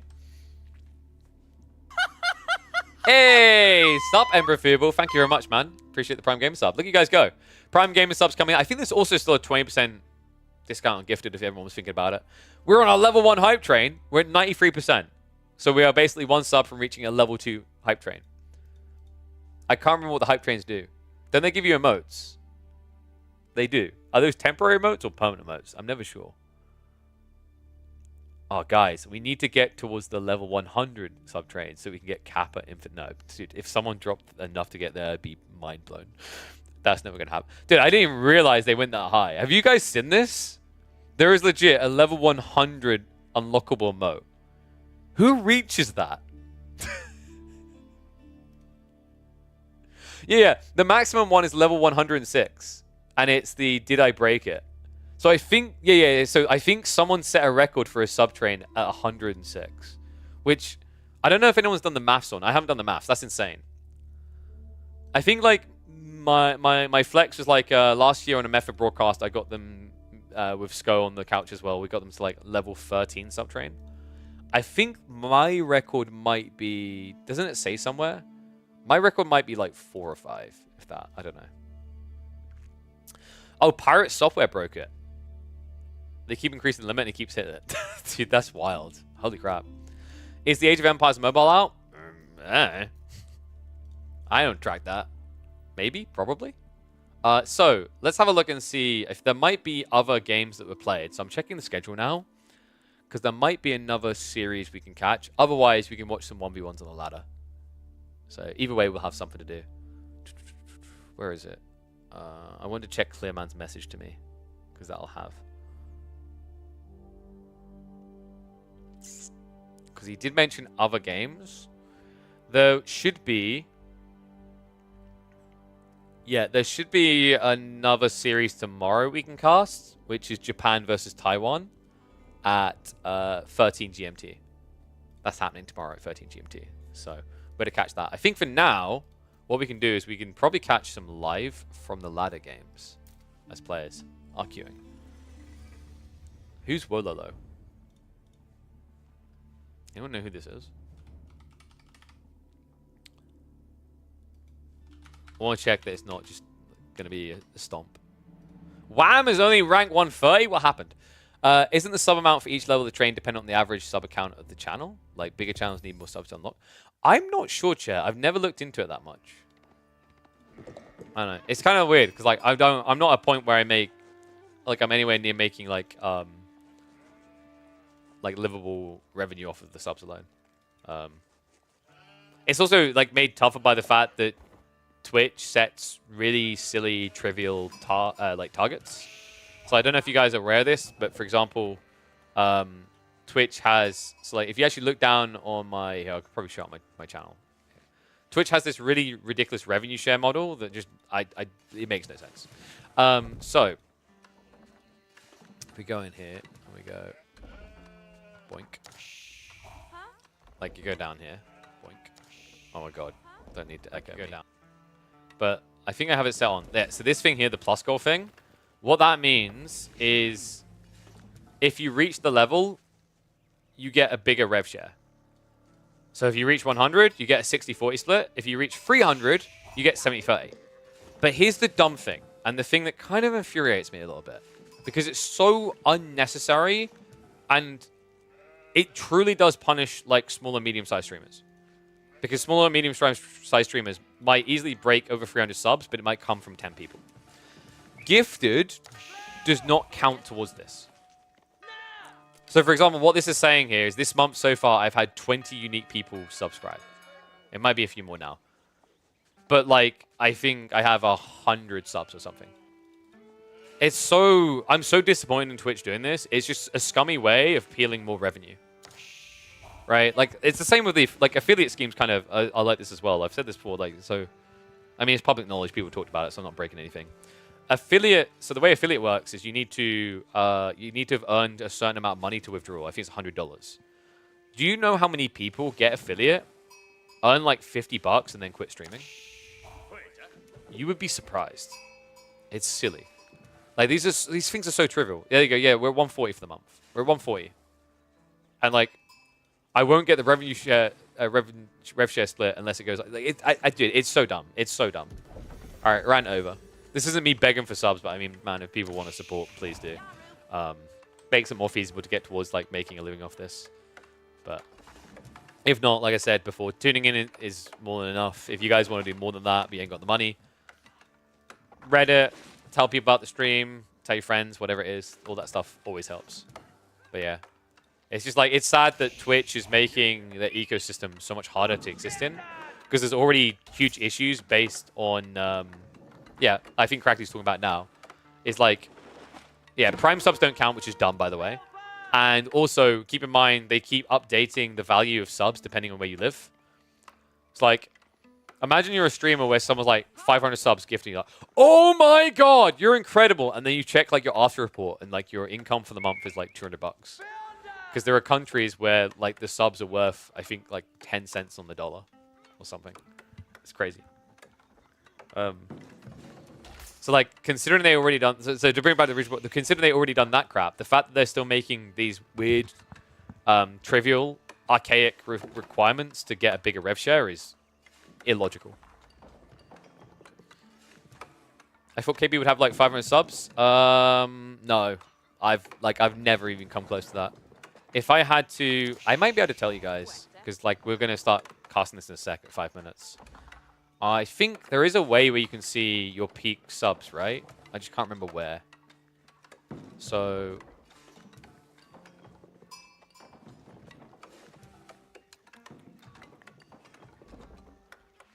if I had to speculate what my record is, it's maybe like 160, 170. I think is the best I've ever had on subs. Maybe.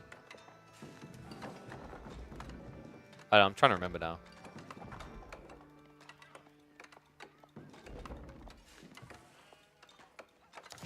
It's weird because it lets you quickly check and track what you got from Prime revenue, but it doesn't show you what you got from subs.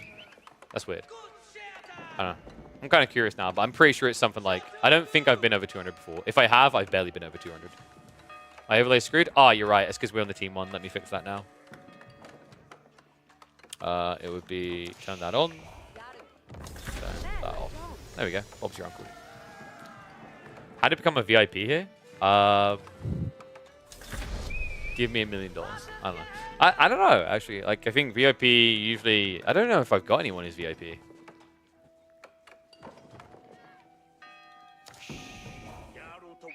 Someone mentioned making it like a point thing. Maybe I should do that. Maybe. I have to think on that. I'm not sure how other channels do it. I feel like most people would do... like usually I've seen VIP as like a you-know-the-person sort of thing. Right? And they don't want to be mod. Like, for example, if Cracker didn't want to be mod, and he's known here, we'll get VIP. That's... hey, that is... like, FabLab's not wrong. Subbing is a good start. Atraxi's been subbed before. I remember. Point things suck? Oh, dude, it's like a stockpile thing. I knew someone who done like giveaways where they were like, they legit had like, oh god, I just realized we're watching an English mirror, guys. I mean, we've actually got 6 minutes in before I've realized this. Do we just stick to it? And Achille, you can't switch colors. It's impossible. But if I press, and this is why I can press insert, and now you have a blue player and a red player. But if you have a look at the map,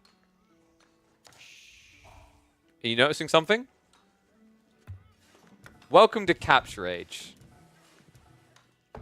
We will take your feedback and then not implement it ever. And no, I don't think I actually have anyone who's tier 2, tier 3 subs. I don't know what to offer people with tier 2, tier 3 that would make it worth it for them. Because my understanding is from a Twitch perspective, the only thing you can offer them is like different subs, right? I think that's it. Unless I'm wrong. Really selling people on the idea of tier 2, tier 3, right? And also, I think most people have clocked onto the fact that in general, like if they want to support you to that extreme of tier 2, tier 3, there's better ways of doing it through like a Patreon link, a Dono link, whatever like different platform, right? Because then you don't give half of it to Twitch. Like, the value of subscribing on Twitch is obviously, I tell you guys to do it so you don't have to worry about ads. I tell you guys to do it so you get access to the to the emotes. And also, once we have more subs, we unlock more emotes. And also, that drives towards the revenue share being higher. But, like, if you, for example, spend, is it 5 times more on a tier 3 sub than a tier 1 sub or something? Was it, like, I think 7 times more. That would still only count in Twitch's eye as 1 extra towards the rev share split. Increasing, right? Did I ever get a tier 3 sub? I'm not sure I have. I think I maybe had a tier 2 at some point. Well, thank you, Traxy. Appreciate it, mate. By the way, I'm not doing this like fish for subs. It's just like people started asking and I don't know. I'm just very transparent. I tell people how stuff is. But yeah, the Patreon. Let me know as well. Like another thing that you guys can help with, !Discord. Join there. I'm trying to build that up as a community. That's a great way for you guys to talk with each other and me. I want to know what people want on the Patreon for real. And Jesus Christ. What is up, boy? Bruh. Wait, did you subscribe for 6 months on tier 3? What the f... Oh, no. No, that's just 1 month, right? It's just... I'm confused by the wording. It's 6 months. Okay. I was about to say, Jesus Christ, that's a lot of money to throw. Okay, got you. You legend, though. Thank you very much. Like, I can't remember. How much was that? Like, it's because I was just saying. Like, I'm not nitpicking what you gave. I'm just curious because I can't remember. It was $35, right? It's 25. Okay, 25. Okay, so not as insane. I mean, still, very much thank you. But I was worried that you just, like, thrown 35 in there. And I'm like, I haven't got anything to offer you. But thank you very much, man. Appreciate you. Yeah, I'm pretty sure you're the first. I can't remember, like, I remember a while ago I had someone who, like, a few years back, I think the record for bits... See, now I feel like I'm fishing, but I'm not. It's just I remember this. There was a guy who said, I'm going to make your Christmas good. And he gave me $100 in bits. It gave him a very pretty icon for, like, the month. But, like, once again, dude, it's like... Twitch takes so much of the revenue share, it's crazy. It's also why, like, I'm frequently saying to you guys, like, I'd rather you put that money into, like, if we have a sponsorship, supporting them, because I can make money through them, and you guys get something extra. But besides that, I appreciate the support. All right. We're 10 minutes in. Should we just, like, it's a... Screw it. It's an English mirror, right? Starting 10 minutes in is reasonable.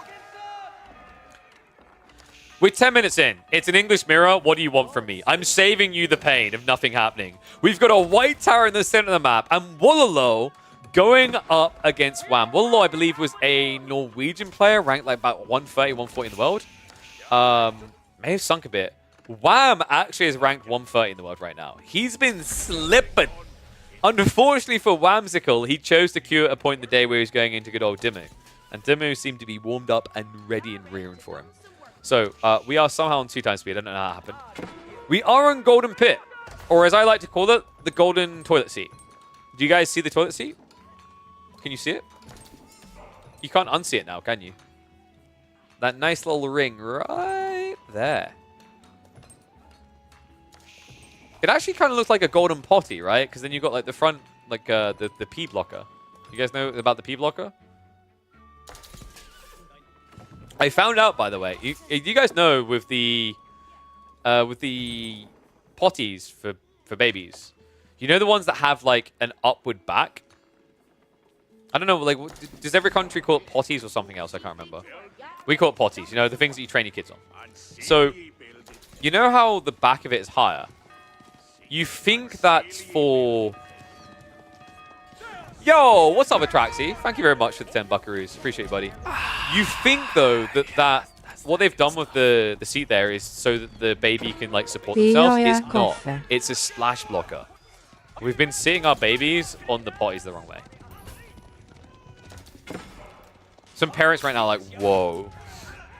My mind blown. Night Clash is coming in, though. Dude, this is kind of crazy. Wololo, he built a central base, and this is essentially a stables in the center of the map. Long term, this is a strong play, but the game is far from over, right? Like, even if you keep this white tower here, these golds are still accessible without harassment on them. So Wham still has plenty to work with at home anyway. He's got the 4K safe next to his base, and he still has 1.4K in his base. Yeah, no, I appreciate it, Traxy. Wait, did it double pop up with donos on the screen there? We have to double check that as well. So I had this janky thing where I've been using Twitch alerts because they actually made an inbuilt one that's kind of like Stream Elements and all those other services. But I noticed that like it doesn't work with tipping outside the platform. So I then had to create a second alert module on I think Streamlabs alone for tips. They make it hard. Oh my god, dude, Wololo's doing so well in this game. 4 relics, central control. And by the way, like this is pivotal eventually. I said it doesn't matter initially, but it will eventually matter. If we get 50 minutes in a game, this white tower will be the difference maker. Good lord. So Wham is already batting his eyelids as well. He's going cross into crossbows. I think Wham is going to go for the Wingard Raiders rush. Look at the macro. It's pretty smart because you're already seeing Wololo win on the night numbers and he's already won on the Relic game. So you have really got no reason to rush out into the mid-map now. So you can reach a more optimal timing here. This is really important in an English mirror. If you have to build the Berkshire, you've already lost. I hate Berkshire in English mirrors. If you find yourself building that landmark, you're at heavy disadvantage unless you drop it in the enemy base, right? Because the quality of those Wingard units will make a difference in the mirror. The Footmen, for example, the Raiders, which gives you so much bloat to your army early on, the Rangers in a more slow game, also valuable. English mirrors are so rare anything goes. I'm surprised it didn't end in feudal. It's true. Sometimes you will get like the Lombo Rush classic, right? Because I think Lombo Rush can work against the king. Because usually when someone goes king, they're going to TC. So like you just be able to punch that, right? However, I do think if you go Abbey of Kings and play into Archer range on a delay, or just open Horseman then switch Archer range, Kings is still better. Wow, Wololo's reinvesting though. Does he realize the tech is happening? He has to, right? Like his opponent won't come out now. He's trying to go in. Nightmass is approaching the edge, trying to break through the walls. This is a bit wonky though. Like, where's your damage point? You're going to force a secondary wall, but with Wham having so many villages nearby, it should be quite easy to just create a quick wall around here using the outcroppings. Instead, it looks like he's going to try to buy some time. So Knights are coming in for the backstab. Wololo, if he gets pulled away here, which he is, yeah, he's not going to be in position, guys. So Wololo is going to be, what, probably about a minute behind on his tech timing, which is really bad. Because that means you'll be behind on your elite tech, right? Even potentially a uni tech. And if Wham does go for the Wingard Raiders, he will flood you. Tech up complete. And there it is. The Canadian special. These two, i.e. Wham and Puppy Paw, do this strategy more than anyone else on the ladder. And it is vile. Fast Imp into Wingard Raiders is insane blow. You still save about, I'm trying to remember how much resources it was. It wasn't like 400. But the bigger deal is that you get these guys in 25 seconds. A knight normally takes 35 seconds. A horseman normally takes 23, right? You're getting 6 units every 25 seconds. That's the power of this. When you rush Imp, you don't have an army. When you rush Imp with Wingard Raiders, rather, you have an army almost instantly. Yeah, scary situation now. Wololo is going to have to mirror up, likely into the Wingard himself. King, in the meantime, is going to flop dead. Does buy a lot of space, a lot of time, and what? He's playing the gold game. This is crazy. Dude, this might be... I'm trying to think if there's any other map where this would work. This actually might be the only map where this could work. I know I said building Berkshire is an insta-loss, and on average, that is true. But there is a key detail to keep in mind here. Because the Golden Toilet Potty is a very unique map. There is no other gold. There is no trade, right? You do have enclosures, sure, but you're already down to 2.5k gold with that coming in. And you're going to spam what? Knights, you think men-at-arms, maybe hand cannons event. You can't afford these things. This is like the rare situation. This is the diamond in the rough. This is the emerald in that mine full of just dirt and rocks.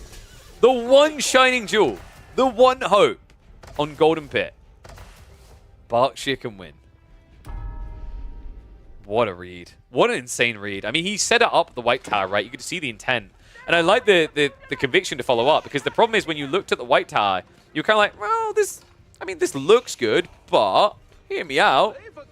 You don't really have full dominion over all the golds.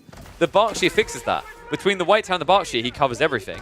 And Wham can't dive and delete one of these, let alone two. Holy crap. What a game. I mean, you know, as what a game it can be when it's an English mirror. You guys don't realize, me starting at 9 minutes was perfect, because that's when the game started to deviate. We were busy having a little bit of one of our kind of podcasty almost talks for the first 9 minutes about different things, which, by the way, you could be tuning in live, either on YouTube or Twitch. And then we reached a point where, like, White Tower's coming. Okay, time to cast the game, because we finally have something different happening than just building TCs and dodging each other. It's finally queuing up more of those Wingard Raiders. A big delay there from Wham initially, though. I think he was setting up more farms behind this. Count is now up to 43. Other side of this, Willow only has 32, but remember, he doesn't need as many for the gold income. He has real gold. That's something that Wham is about to run out of. 900 left here. I mean, you could... So I noticed a comment there about Trebs for the win, but the problem is the Trebs take too long. You need mass first. You don't want to have to wait a minute and 15 seconds to efficiently get these trebuchets. And you don't want to have to expend resources to build to get them because the gold cost is too high. And the revelation, Wham, he didn't realize it was Berkshire. I mean, now you have to basically sell resources and get trebs, right? Like, it's going to hurt your economy, but really, what is the alternative here? The crossbow's ambitiously trying to go in is never going to work. You have at least got a few knights and horsemen breaking in. Biology tech on the way first for Willow, though, and it looks like Wham is just going to shift off the dynamic. Makes sense, right? You can't win a knight exchange now without gold access. The whole idea here, the reason why he didn't necessarily just rush spears earlier and was still keeping more knights, I think he just believed if he got gold, he could play the knight game. But this Berkshire ruined everything.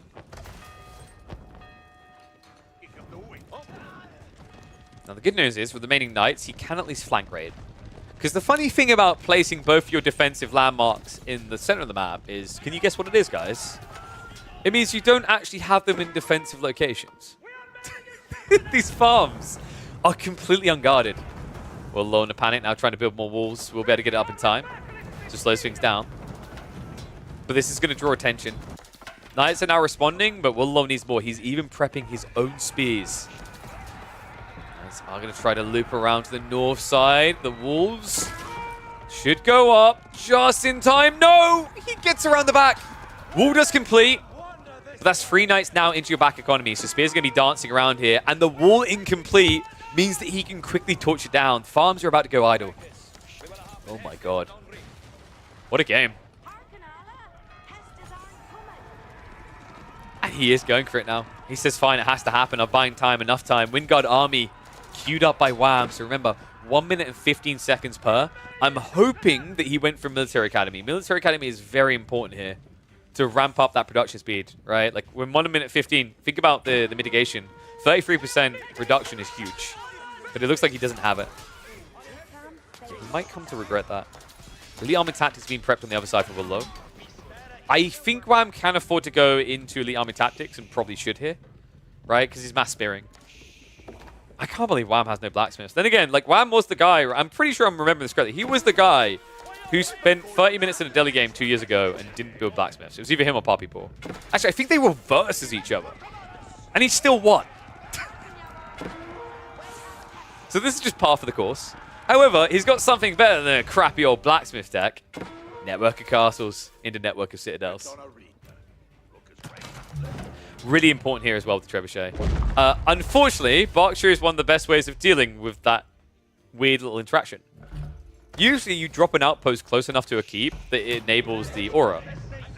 You can't do that when it's a Berkshire. You can't like drop it here and the villages trigger, right? You won't be able to build the thing.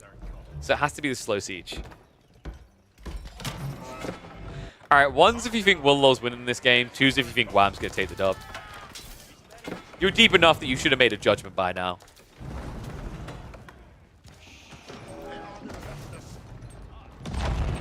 Willow's knight count is really scary, but realistically he is counted, right? However, with elite army tactics being there, I mean, Wham still doesn't have it. You know, we talked about blacksmith techs. Wham, I don't think he even has a university. Let me have a look. No, he doesn't. He doesn't even have Unitech access. I mean, kind of makes sense when you got limited gold, but at the same time, come on. You need it in this type of game. Berkshire down to half HP at least, so. The good news is, guys, when he deals with this, he only has to kill the other one as well. Which is a familiar feeling in a game versus English Imp, but usually this feeling comes in their base, not in the middle of the map.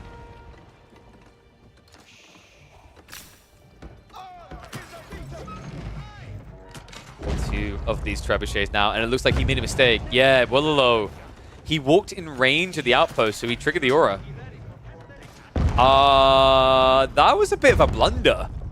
Because think about it, guys. A 40% increase in attack speed means you need substantially more villagers to out-repair. And remember, the more villagers you have, the more subpar the repair exchange is, because you use a lot more wood. The optimal point is up to 3 villagers. When you go past that, you start expending more resources for the rate of repair.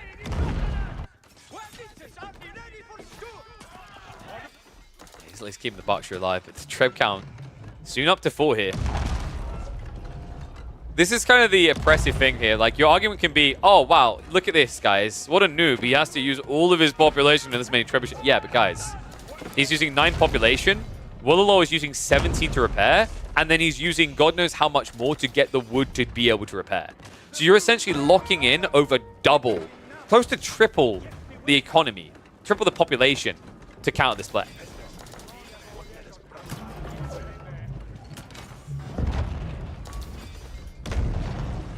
One at the breach. Elite Army Tactics is now on the way, and wham, you crafty son of a gun. He's crept into men-at-arms territory here. Now, Wololo does actually have a good army for dealing with still, Spearmen plus the Knights, but it's much harder to finesse. Wham's is much more of an A-click strat, and we do indeed finally have blacksmith techs in the way.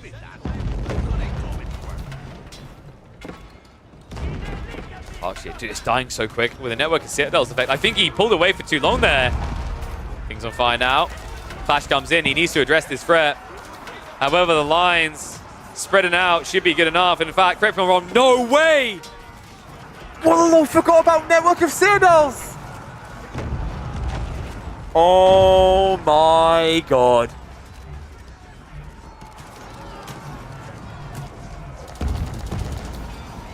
Well, how about that for an easy GG? The single most important tech in the late game for an English mirror. Especially when you're defending and he doesn't have it. He's getting boiling oil. Oh, God. This is over. Berkshire about to go down. The men-at-arms can dive into the villages now. The sprills have overextended, and that is it. Look at that monster coming over the hill. The English Zerg has arrived. Wololo, he looked so close to doing this, right? The gold lock looked like it was going to get him the win. A rubber dub in the golden toilet top, but no. Instead, he is going to be the one flush down the golden throne here. Gold access given over to Wham. All the techs he could ever want. The men-at-arms spam enabled. And the second defensive landmark now about to be targeted. Network of citadels is at least going to be complete, but it's going to be too late. It's now his turn to be gold-stuffed. Trebuchets are at least being harassed, and maybe Wololo can get somewhat of a stay of execution. But still, this does feel somewhat doomed. Villages, the clutch repairs, the Trebs are still up.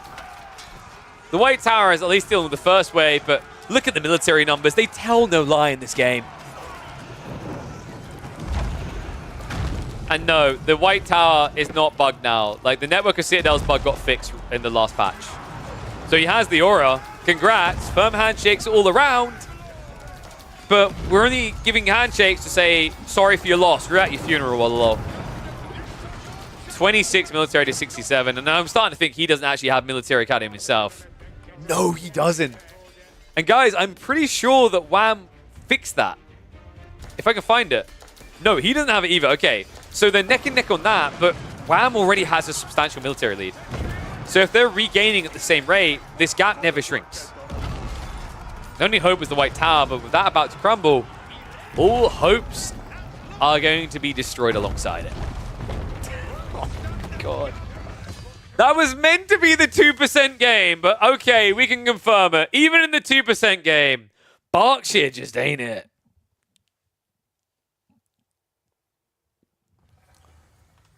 Berkshire gamers are shaking their fist right now. Oh my God. That was wild.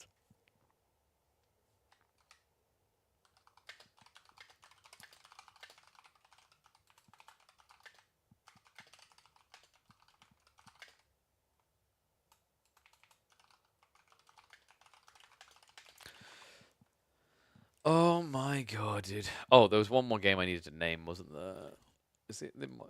What do you guys think for the team games? Is the Mongolian Heights game worth uploading? I'm trying to think now.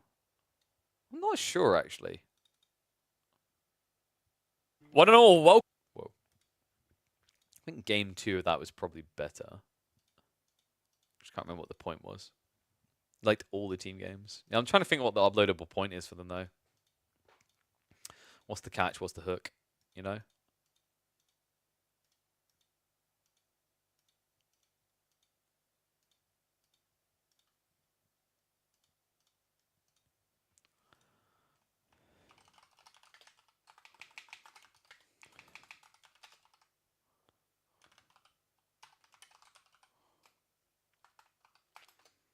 Playing ranged cavalry is so much effort in Age of Empires 4. And then you'd be like, it'd be like 400 APM required, 20 APM.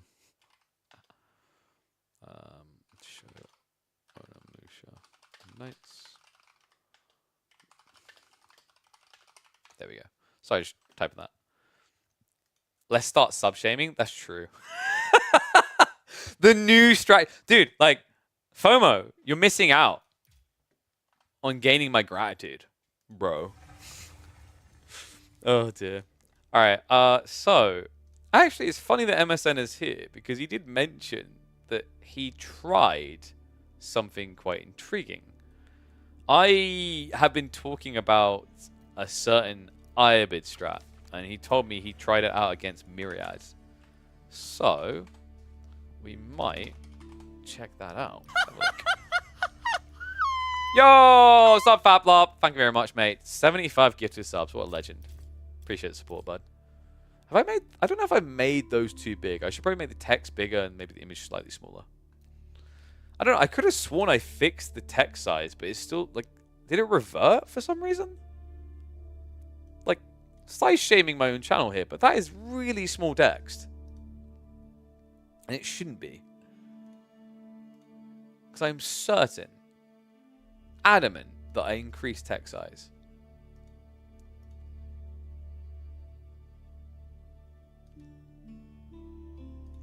Put up to 48. See if that works better. It's a bit weird. I don't know why it's being like that. Alright, hopefully that works better. Kixie's more than you are probably ever aware of. I've heard that one a lot. Richard Hammond. There's a point where everyone kept going for Iron Man. I'm trying to think if there's anything else. I think those are the main two. Those are the lead culprits. I think what you really mean to say is that Richard Hammond looks like me. Alright, so We've got MSM versus Wham. That's not the one we want. Myriad versus... No, that's Abbasids. MSN, are you sure it's against Myriad?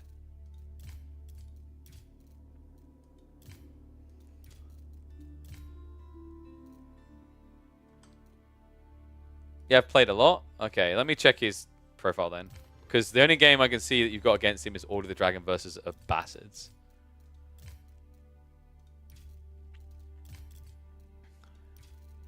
I think your game is gone, mate. Don't think it's viewable. That's unfortunate. Basically, guys, like I've been talking about the Iabid Dervishes and how they're great for AoE heals. It was 24 hours ago? Yeah, but how many games did you play? Yeah, you played too many games. It's definitely, like, if it's 24 hours... Yeah, dude, it's way too far ago. It only shows the last 10 games, right? And you 2, 4, 6, 8, 10. Yeah, and the one you were talking about was 15 games ago.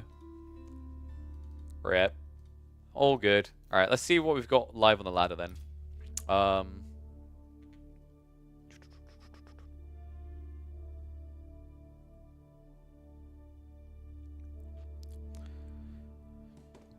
So, because we've probably got about like an hour left that we can stream. Because I'm doing my bouldering today. Usually I do it on Wednesdays, but plans changed. Maybe who's Anatan up against? You kind of did it against Core. Oh, 2v2. Alice 1 and 2. What the hell? 2v2s. Oh, what's this? Zidak.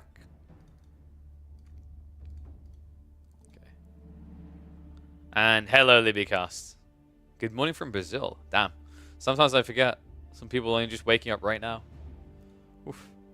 I mean, I'm a DJ and gamer, so there's times where I could only be waking up right now. That's not just me, right? Went fast castle instead of feudal. Intriguing. What I might do... I'm going climbing in an hour.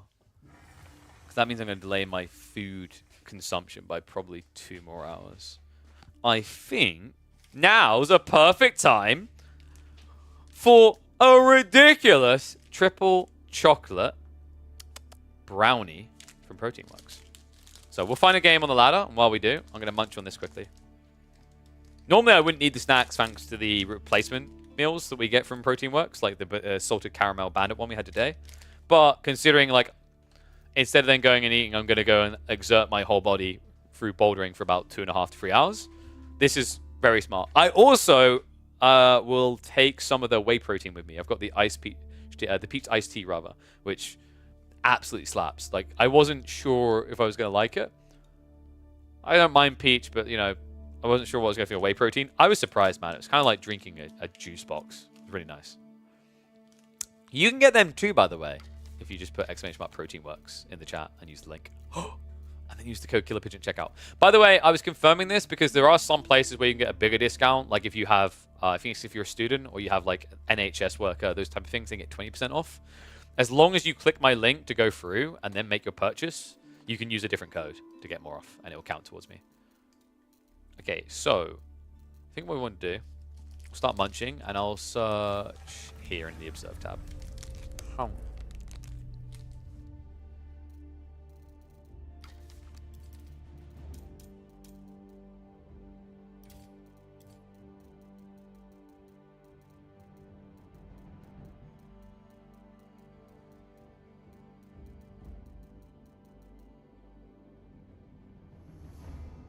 You know, I actually really like what you're munching. I'm munching on my nice vegan Protein Works bar.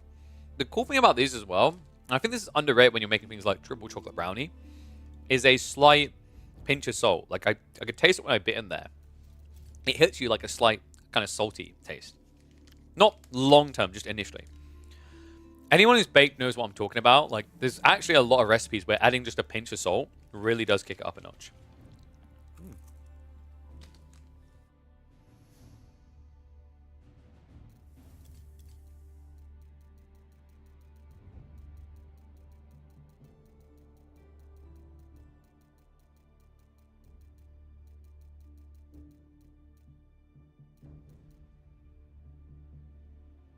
We could. The man, the myth, the legend. Wait, why is he only level 19? What? Smurfs? Filthy, stinking Smurfs? Wait, is that actually core? So he just went offline and came back on. But he didn't, like, because he raided us earlier, right? Do you guys want core? Or would you like some wham?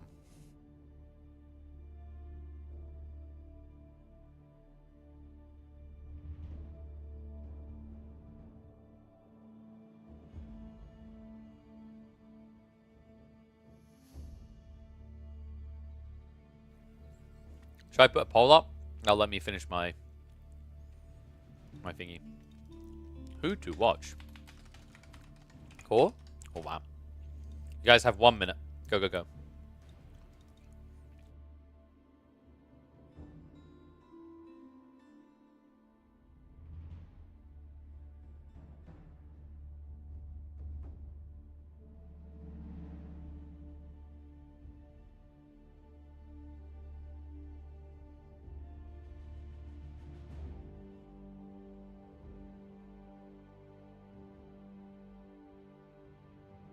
Because we might be able to catch MSN's game against wham.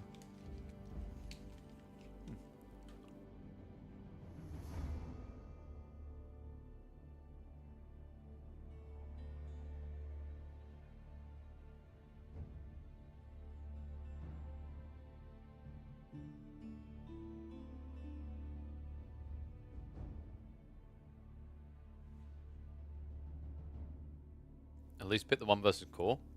People didn't vote for that. Bro, no spoilers. You know the rules. MSN, you done that on purpose so we don't cast your game. You thought you were being big brain. You're not. Shame on you, sir. Next tournament I run, you now have a 1-game disadvantage as punishment. I punish players when they break my shit. Which means if there's a best of 1 format, you're just kicked. Alright. Wham had other people he's up against, though. He had other games against Willow. He had a game against Bal too. Let's do some Fae. You guys love some Fae, right? Maybe Anatan is viewable as well. I'm not sure. No, Anatan is hidden his data. We can do a Fae! Fae games. Big boogers. Unless someone just appeared online, but I don't think they did.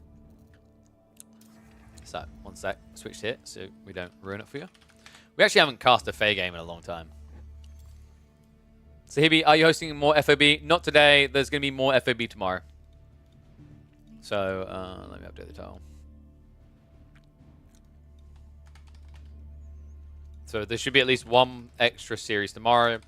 If there's, like, it's awkward because also with the players, they, the lower bracket, they schedule themselves. So they can be very impromptu about it. Only the upper bracket has a fixed schedule. So if it's only 1 series tomorrow, we might see if we like have enough people to potentially do some community games. We might try to do some community games, so we'll see. Push-ups. What the fudge, bro? Someone redeem a timeout. So we need Liberty. I'm gonna go and do freaking. Oh my Jesus Christ, dude! I've got to go bouldering. I guarantee MSN is like the most noodle-armed freaking kid you've ever seen. Yeah, like you know I do 3-hour sessions of bouldering. Bro. You know how expensive it is to go bouldering? 1, 2, 3, 4. 1 second. The shit I do for you guys. Oh no. Wait. No, wrong thing. How many? I don't know how many do I do. I lost count. 5, 6, 7, 8, 9, 10, 11, 12. MSN better hope there's never 13, 14. A LAN in Denmark. Or I'm just going to bang his mum. 18, 19, 20, 21. How many are we at? I've lost count, man. 22, 23, 24, 25, 26, 27, 28, 29, 30, 31, 32, 33. There we go. No cam? Yeah, because you guys will complain you can't see the game. Do it again? That ain't how it works here. This is the part where you're going to be like saying something about the injustices and all that crap, and I'm going to remind you that this is the real world, and as a kid you will grow up to learn the real world is not fair. I am bigger than you. Therefore, I do what I want. Baltoon, don't you dare.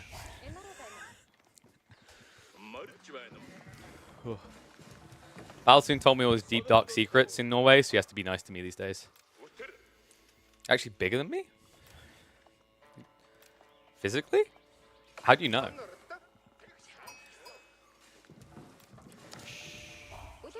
Voldemort tried to make an aspersion that I was short, and then he met me in person and was shocked. 80 kilograms? Let me translate that. Because you definitely aren't bigger than me. Yeah, no. Try again, mate. I am probably 87? 87 kilograms? And then, is that 192 centimeters you're going for? Hey, a little bit taller. But that just means we kick you in the shin and you come down faster. That's what my aunt used to always say to my really tall cousin. It's like, you might be taller than me, but if I kick you in the shin, you come down quicker. She ain't wrong. Physics don't lie. When people are that lanky, you just kick them in the shin and yell timber. Alright. By the way, guys, this is not meant to be an easy matchup for Mongols. I still don't think anything has drastically changed to make this better for Mongols. This is like one of the hardest matchups in the game. Like maybe, I don't know, like I theory crafted that like the deer stone would help, but like, dude, I don't think it does. Camels are too good. Kekiks just don't work. If you try to arch it all in, they're just going to fast castle, and they'll camel lance or golems. I don't know, man. Ibex is tricky. I think Mongols benefit most when you can drag along age, right? And that's difficult to do. Especially with back gold spawn. Alright, let's get ready to start the cast, though. What do you think, guys? Like, I don't know. I think, like, if you were to watch on YouTube, and the cast was to start in about 20 seconds, you'd like it, right? I talked about this yesterday. Like, I think it's just much better than the first 4 minutes. Like, all we've missed is the... So here's the thing. All we've missed is the sheep pull, but we can look at the sheep pull. Right? If it had been Rax Rush, it would have been different, right? But it wasn't. All right, let's get underway. All right, one and all, welcome back to Age of Empires 4 Action. We haven't checked in on her a while. Don't care about WAM. Sorry, buddy. Had enough of you on land. This is the one that we've been missing. Fei-chan back at it. I can't believe it, dude. It's been like, what, 3 weeks since we cast a Fei game? I saw she was on Mongols. I thought Magadai straight away. And Magadai against Iabids would be the meme fiesta of the century. Iabids is like one of the hardest counters to Mongols. There's not many other civs they have a big issue with. And WAM is already getting spicy. It's the logistics wing. Wait, the logistics wing for... Are you kidding me? So we got MSN in chat who was telling me about a replay that I need to check where he was trying to do what I was talking about with Dervishes as a Healy unit in fights in Feudal and whatnot. And this might be what WAM is doing. But first of all, he's going to use it as a premium scout to shove his deer in. Wait, dude, is everyone doing this build I talked about now? So this means I get 10% of revenue from tournaments from you guys, right? I mean, if it catches on. Do I get to, like, stake my claim on this? I don't think anyone was trying it. So, for those that don't know, about, I think, 2 or 3 patches ago, Dervish just got changed so that now, when you go for the logistics wing play, it used to be that you got some Dervishes for free, and then the active heal got increased. You still get an active heal increase, but what they've done is they changed it so that, depending on the age you get it at, you get a aura around you at all times. It's no longer a toggleable thing that's needed. It's just always there. It's an insanely powerful tool. Like, I think this has been slept on way too long. And if me ranting about it for weeks and weeks on end is what it took, and then, like, one small kid from Denmark who says that he's 6.2, but he's probably, like, in the pictures online, just standing on a stepping ladder. If that's what it takes, him going to match up against people like Wham and whatnot, to show off, to make them go, Because I mentioned this to Wham in Spain. I actually mentioned this to Wham in Spain. And he hadn't thought about it. And I don't want to say he brushed it off, but I don't think he took it entirely seriously. So I kind of want to see it work now, just so that he kind of has to nod his head. I mean, in fairness, this is a matchup that already inherently should favor the Ibids, right? The weird part about it, though, is what they're building means it should be weirder for Wham. He's going Desert Raiders, but his opponent's building Magadai. And I think he's realized that's a mistake now, because he's slowed down production, he's saving up for the Castle Age, and we should be seeing Growth Wing here, right? You could go Reinforcement Wing, but if your opponent's massing Magadai, what's the point, right? And big shout out to Faye for this. This is the correct call. You need the Deer Stone for the Khan Hunter in the first place. Just build the trade post in the corner and go from there. Wham on the move, though. So you're going to see how impactful this can be, especially in the situation where you're up against Magadai, because Magadai are low base damage, right? So they hit for 5. However, this is quite a few Magadai. It might prove slightly more problematic. Unless you spread your damage. Look at that. Look at that. Remember the old Ottoman Imam build and how it just got countered by mass ranged? This is the difference. Oh no, we can't win this fight. Runs away. It's actually insane how much more effective this is in the Ottoman version. And, you know, I've been a big believer for years now that Feudal Age healing is OP. If you think about it conceptually within the confines of the game, it is broken in any meta that is prolonged feudal. And right now, I think we are, one of the most healthy metas we've ever had, but also one where prolonged feudal is viable, is feasible, and you can force the other player to do it. So, Ibids, the interesting part about them is in the last few months, they've really evolved beyond just a fast castle civ.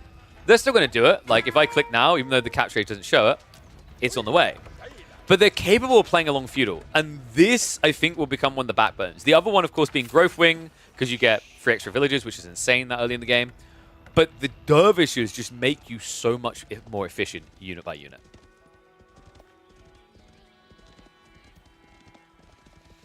Yeah, and MSN. Wait, did you only just hear... Dude, we were just talking about this already, buddy. And I was saying you got the idea from me. So, you know, all paths lead back to Pigeon. In a way, I am there in the top 100 on the leaderboard. I think that counts. Oh, this is cool, though. The way he's playing it as well means he's got a great blocker to nearby Relic, so you can kind of hoover them up. This is an outrageous spawn, by the way. I think there's only 4 Relics, right? No, okay, I'm blind. The 5th's over here. But this feels quite biased towards Wham. 3 are on his side. But he's in a good position to essentially take away the hardest relics from Faye. Magadai's still trying to raid at home. I mean, it just doesn't work, though. And Wham already has Horseman on the way. Love the blacksmith timing. He's prepping for the undermesh. New villages are going to come out. So all of a sudden, Wham ahead by 5 villies. This poor old Faye. She's only got 3 of these traders so far. And Wham, that's kind of creative, actually. Using the Dervishes for the Sacred Sites. He can come for the Relics afterwards, right? Usually we see Relic grab, then Sacred Site, but the pathing means this is the furthest out thing, and it's in a position that should be very hard for Faye to contest. She's trying to make her way over now, but the delay might cost her. It's a good anticipatory read, though, because realistically, if there's a Dervish here, he should come here afterwards. To do that, he'd have to walk up into this choke point, which means Faye should get a free kill on this Dervish. Should be in the optimal what? Oh, wow. I'm a little bit slow on the reaction there. So it will be a kill. Scout's going to go down as well. A bit ambitious here with these Desert Raiders. I guess Wham's just trying to buy time, right? Because he's shifting to the west side to start bringing in relics. We've got the Veteran Sleeper Horsemen coming in. They're already hitting the trade. There's a rush to get an outpost up. But if Wham sees this and just targets it down, which he does see, love that. He peels one over. Veterans, he just came in, so that's additional ranged arm and additional health here. The Magadai do practically no damage now. Villager goes down. There's no Yam. And there's no hope in hell she can win this fight now. Ouch. Expensive exchange. Another Horseman's going to trade out. If it's 1-for-1, it's a good trade for Wham, remember. And this is only wave number 1. Camel Lancers to follow this up. We've got Archers being added in. Faye is desperately flailing her way up into Castle Age here. But let's be totally real. We all know what she's going to build when she reaches Castle, don't we? Can I get some guesses in the chat as to what Faye will build when she arrives in Castle? Archery ranges, guys. Like, it's not hard. And then more Magadai. She's obsessed with this. We've watched her build only Magadai up against mass HRE tower defense before. She's willing to do anything for the memes. But, I mean, even with her memeing, like, the opening wasn't a bad idea against the Iobids. It's just genuinely the Dervish play is a really smart heads-up read by Iobids. I hope we see more of this, because I think there is definitely credence to this build. And we saw limited value to it, right? Like, imagine if you're in a game where you have a prolonged feudal. Prolonged feudals are going to be bonkers for this build.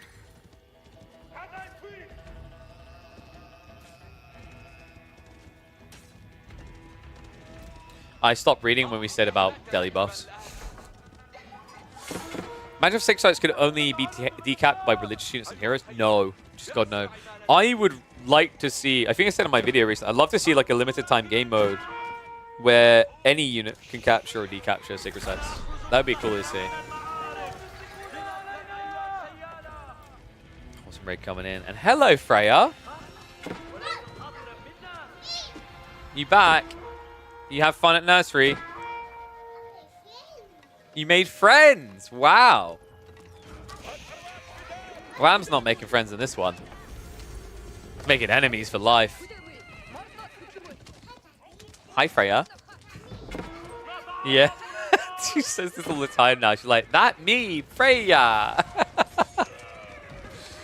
Oh my god. Thank god I'm not casting Age of Mythology live. Can you imagine how confusing that would be for people?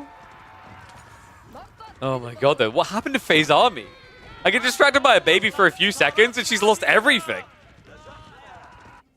I mean, this game is practically over, guys.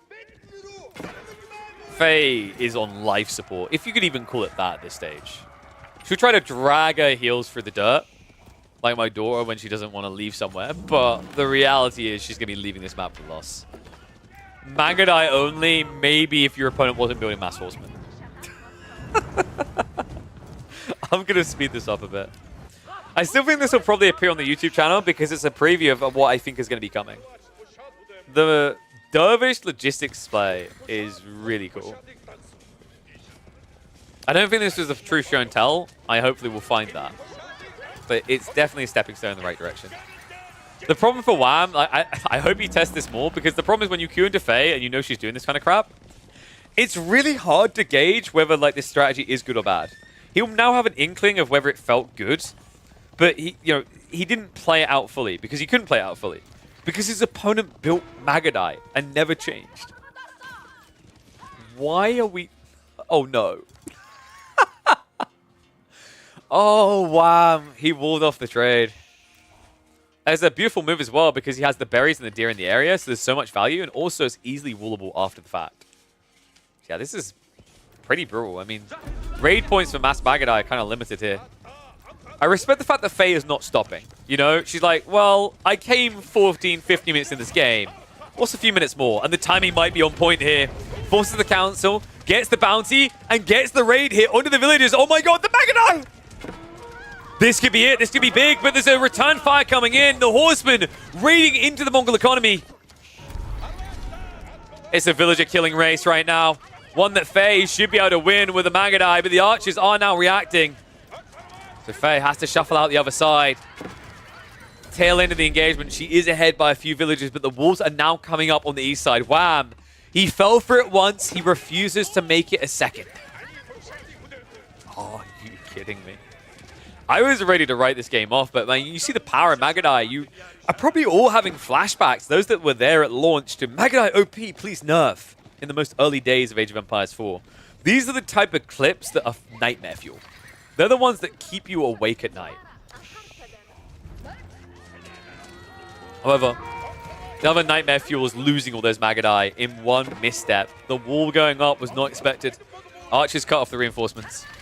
Horsemen are now going to be able to just dent this. The thing is, Magadai are getting the bonus damage, sure, but also they're getting so much bonus damage against them. What makes it worse is when they're targeting down this Camel Lancer. This is so silly. Oh my god. The fact that, once again, she's holding on even this much is kind of impressive. Funnily enough, guys, villagers plus Magadai might win this game, right? Because you have the blocker. Hello again, Freya. What's up? Yeah, you go bounce on the trampoline. I gotta see if Faye can bounce back from this. Okay, go to mummy. So second TC is now online. I mean, the trade just isn't there, right? Like, Faye's not even trying to add to it anymore, so it's 1 TC versus 2. Relic count is already 3 in favor of Wham.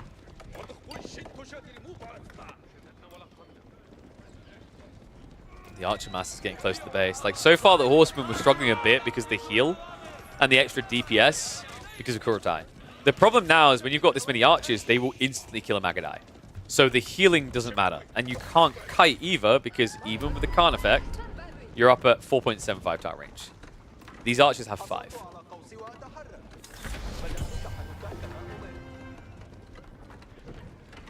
And the Rams coming in. Speed this up a bit. Wham. On the verge of winning this. Faye now trying to rely on some static defenses to maybe give her a hope, a boon back into this game. Second Ram now being built. Kurotai moves to the front line. Wham. Wham's Rams. Easy way of dealing with outposts. So if this was a spiral defense plan from Faye, it's going to be underwhelming. Meanwhile, elsewhere, Sacred Sites are being locked in. So it looks like Wham is going to have multiple ways of winning this one. The Magadai is still trying to break through the wall. So close, guys. Only 1,065 more shots. She's now diving in. Nice skirting on the range there. Remember, like with the 5.5 time range now from the Khan Hunter, you can slightly outrange with him, but the Magadai themselves are going to have to go in range. And unfortunately, the formation shuffle tends to put the Khan Hunter at the back, so he got sniped first, which means you're now outranged by these archers. Sprint and placement. Wait, we don't even have one. I mean, Faye's just not bothering to spend the stone, it seems. Villages are now going to be pulled. Archer mass has been reduced. But the second wave is now arriving, folks. On the backside of this, the Horsemen are raiding into the economy, and that's a lot of lost villages looking for a home they'll never find. Kurotai right down to half HP. If the Kurotai dies, this is over. Like, if the Kurotai goes down, there's nothing left. And, oh, thank you, Freya. She brought me a flower. I'll be sure to drop this off at Faye's grave. There you go, Dallin. Take it.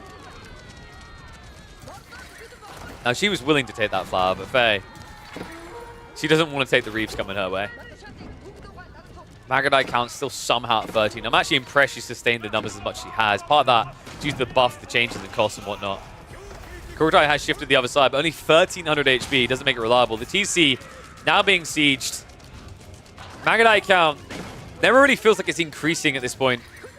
And it almost feels like Wham is just playing with his food, guys. He has 10 Horsemen and 4 Lancers. If they shoot up here, it should just be curtains closed. Funnily enough, even if they don't show up here, with the deer running out, Faye's going to run out of food. Faye's obsessed. I mean, guys, dude, like, I think this is where we need to really come together as a community to raise some money for Faye. She's struggling right now, okay? Her keyboard has been wearing down. Only a few buttons work on it. Like, at this point, only the Q key works. Oh, sorry, the R key works, right? So that's why she's only building Magadai. Because otherwise, she'd have to click on all these buildings and then, like, click, click, click. She doesn't even have shift click. So So the reason she's building Magadai is she only has one key on the keyboard. So yeah, I think we need to borrow a new keyboard, guys. Because you are technically, it is within the rules, allowed to build other units of the Mongols. Say what?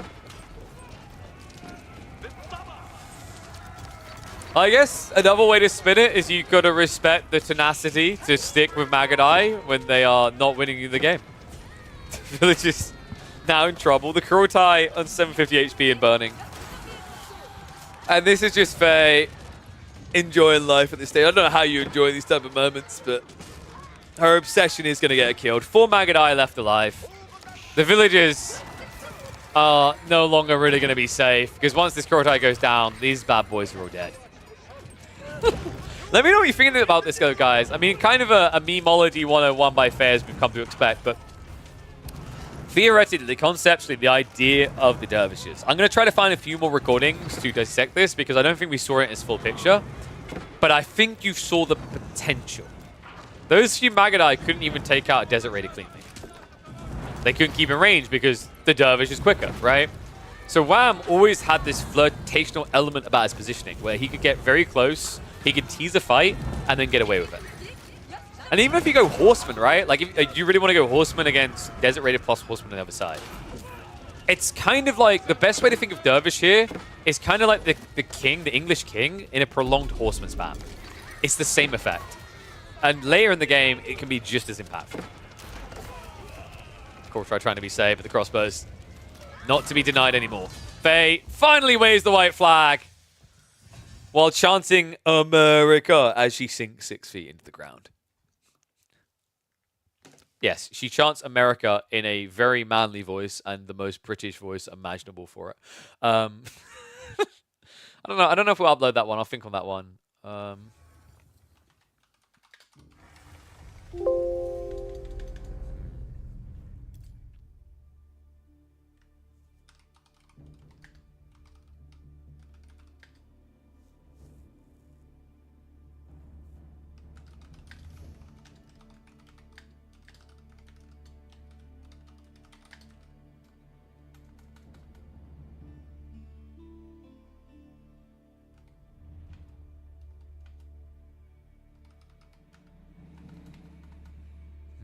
Feudal Dervish meta will become a thing.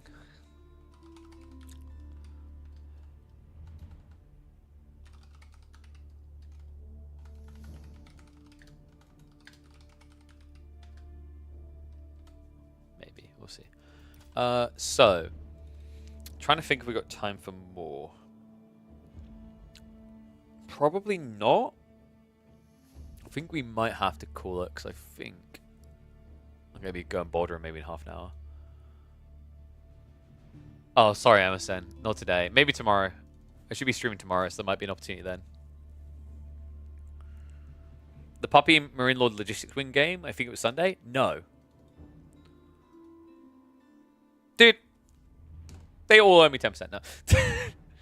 I mean, I've got kind of like a proud smile on my face because I legit I've been like a broken record saying that people are sleeping on Logistics Wing. And hilariously enough, I said this to Wham and Popo. I don't know if I said to Marine Lord. I might have glanced it in El Renado. And I like to imagine the first like, this guy sounds like an idiot. And they're like, wait a second. Said it before you did last season. I legit said it the moment that the logistics got changed to perma-heal. Unless you were talking about you said it before, but like before, I don't think it was as good. But the moment it became a permanent heal, it was insane. Like I think I have like I don't know if I done a patch notes on that patch. I did before that. I mean, I said it could be good for like the fast castle rush afterwards, and Antan tried it, right? But like the healing is busted. It's situational, but if you have the right matchup and you force a prolonged feudal or whatever, it's really, really, really good. But anyway, what I'm going to do now, guys, is I'm going to find someone to raid. I'm going to end the streams on YouTube and Twitter. Guys, I should be back tomorrow. We'll look to cast the team tournament games, and then maybe we'll have a few 1v1s, or there might be a second team series. Maybe we'll be able to do some free-for-alls if there's enough people around. There might even be people doing scrims in prep for the weekend. But I'm going to end the Twitter and YouTube streams now.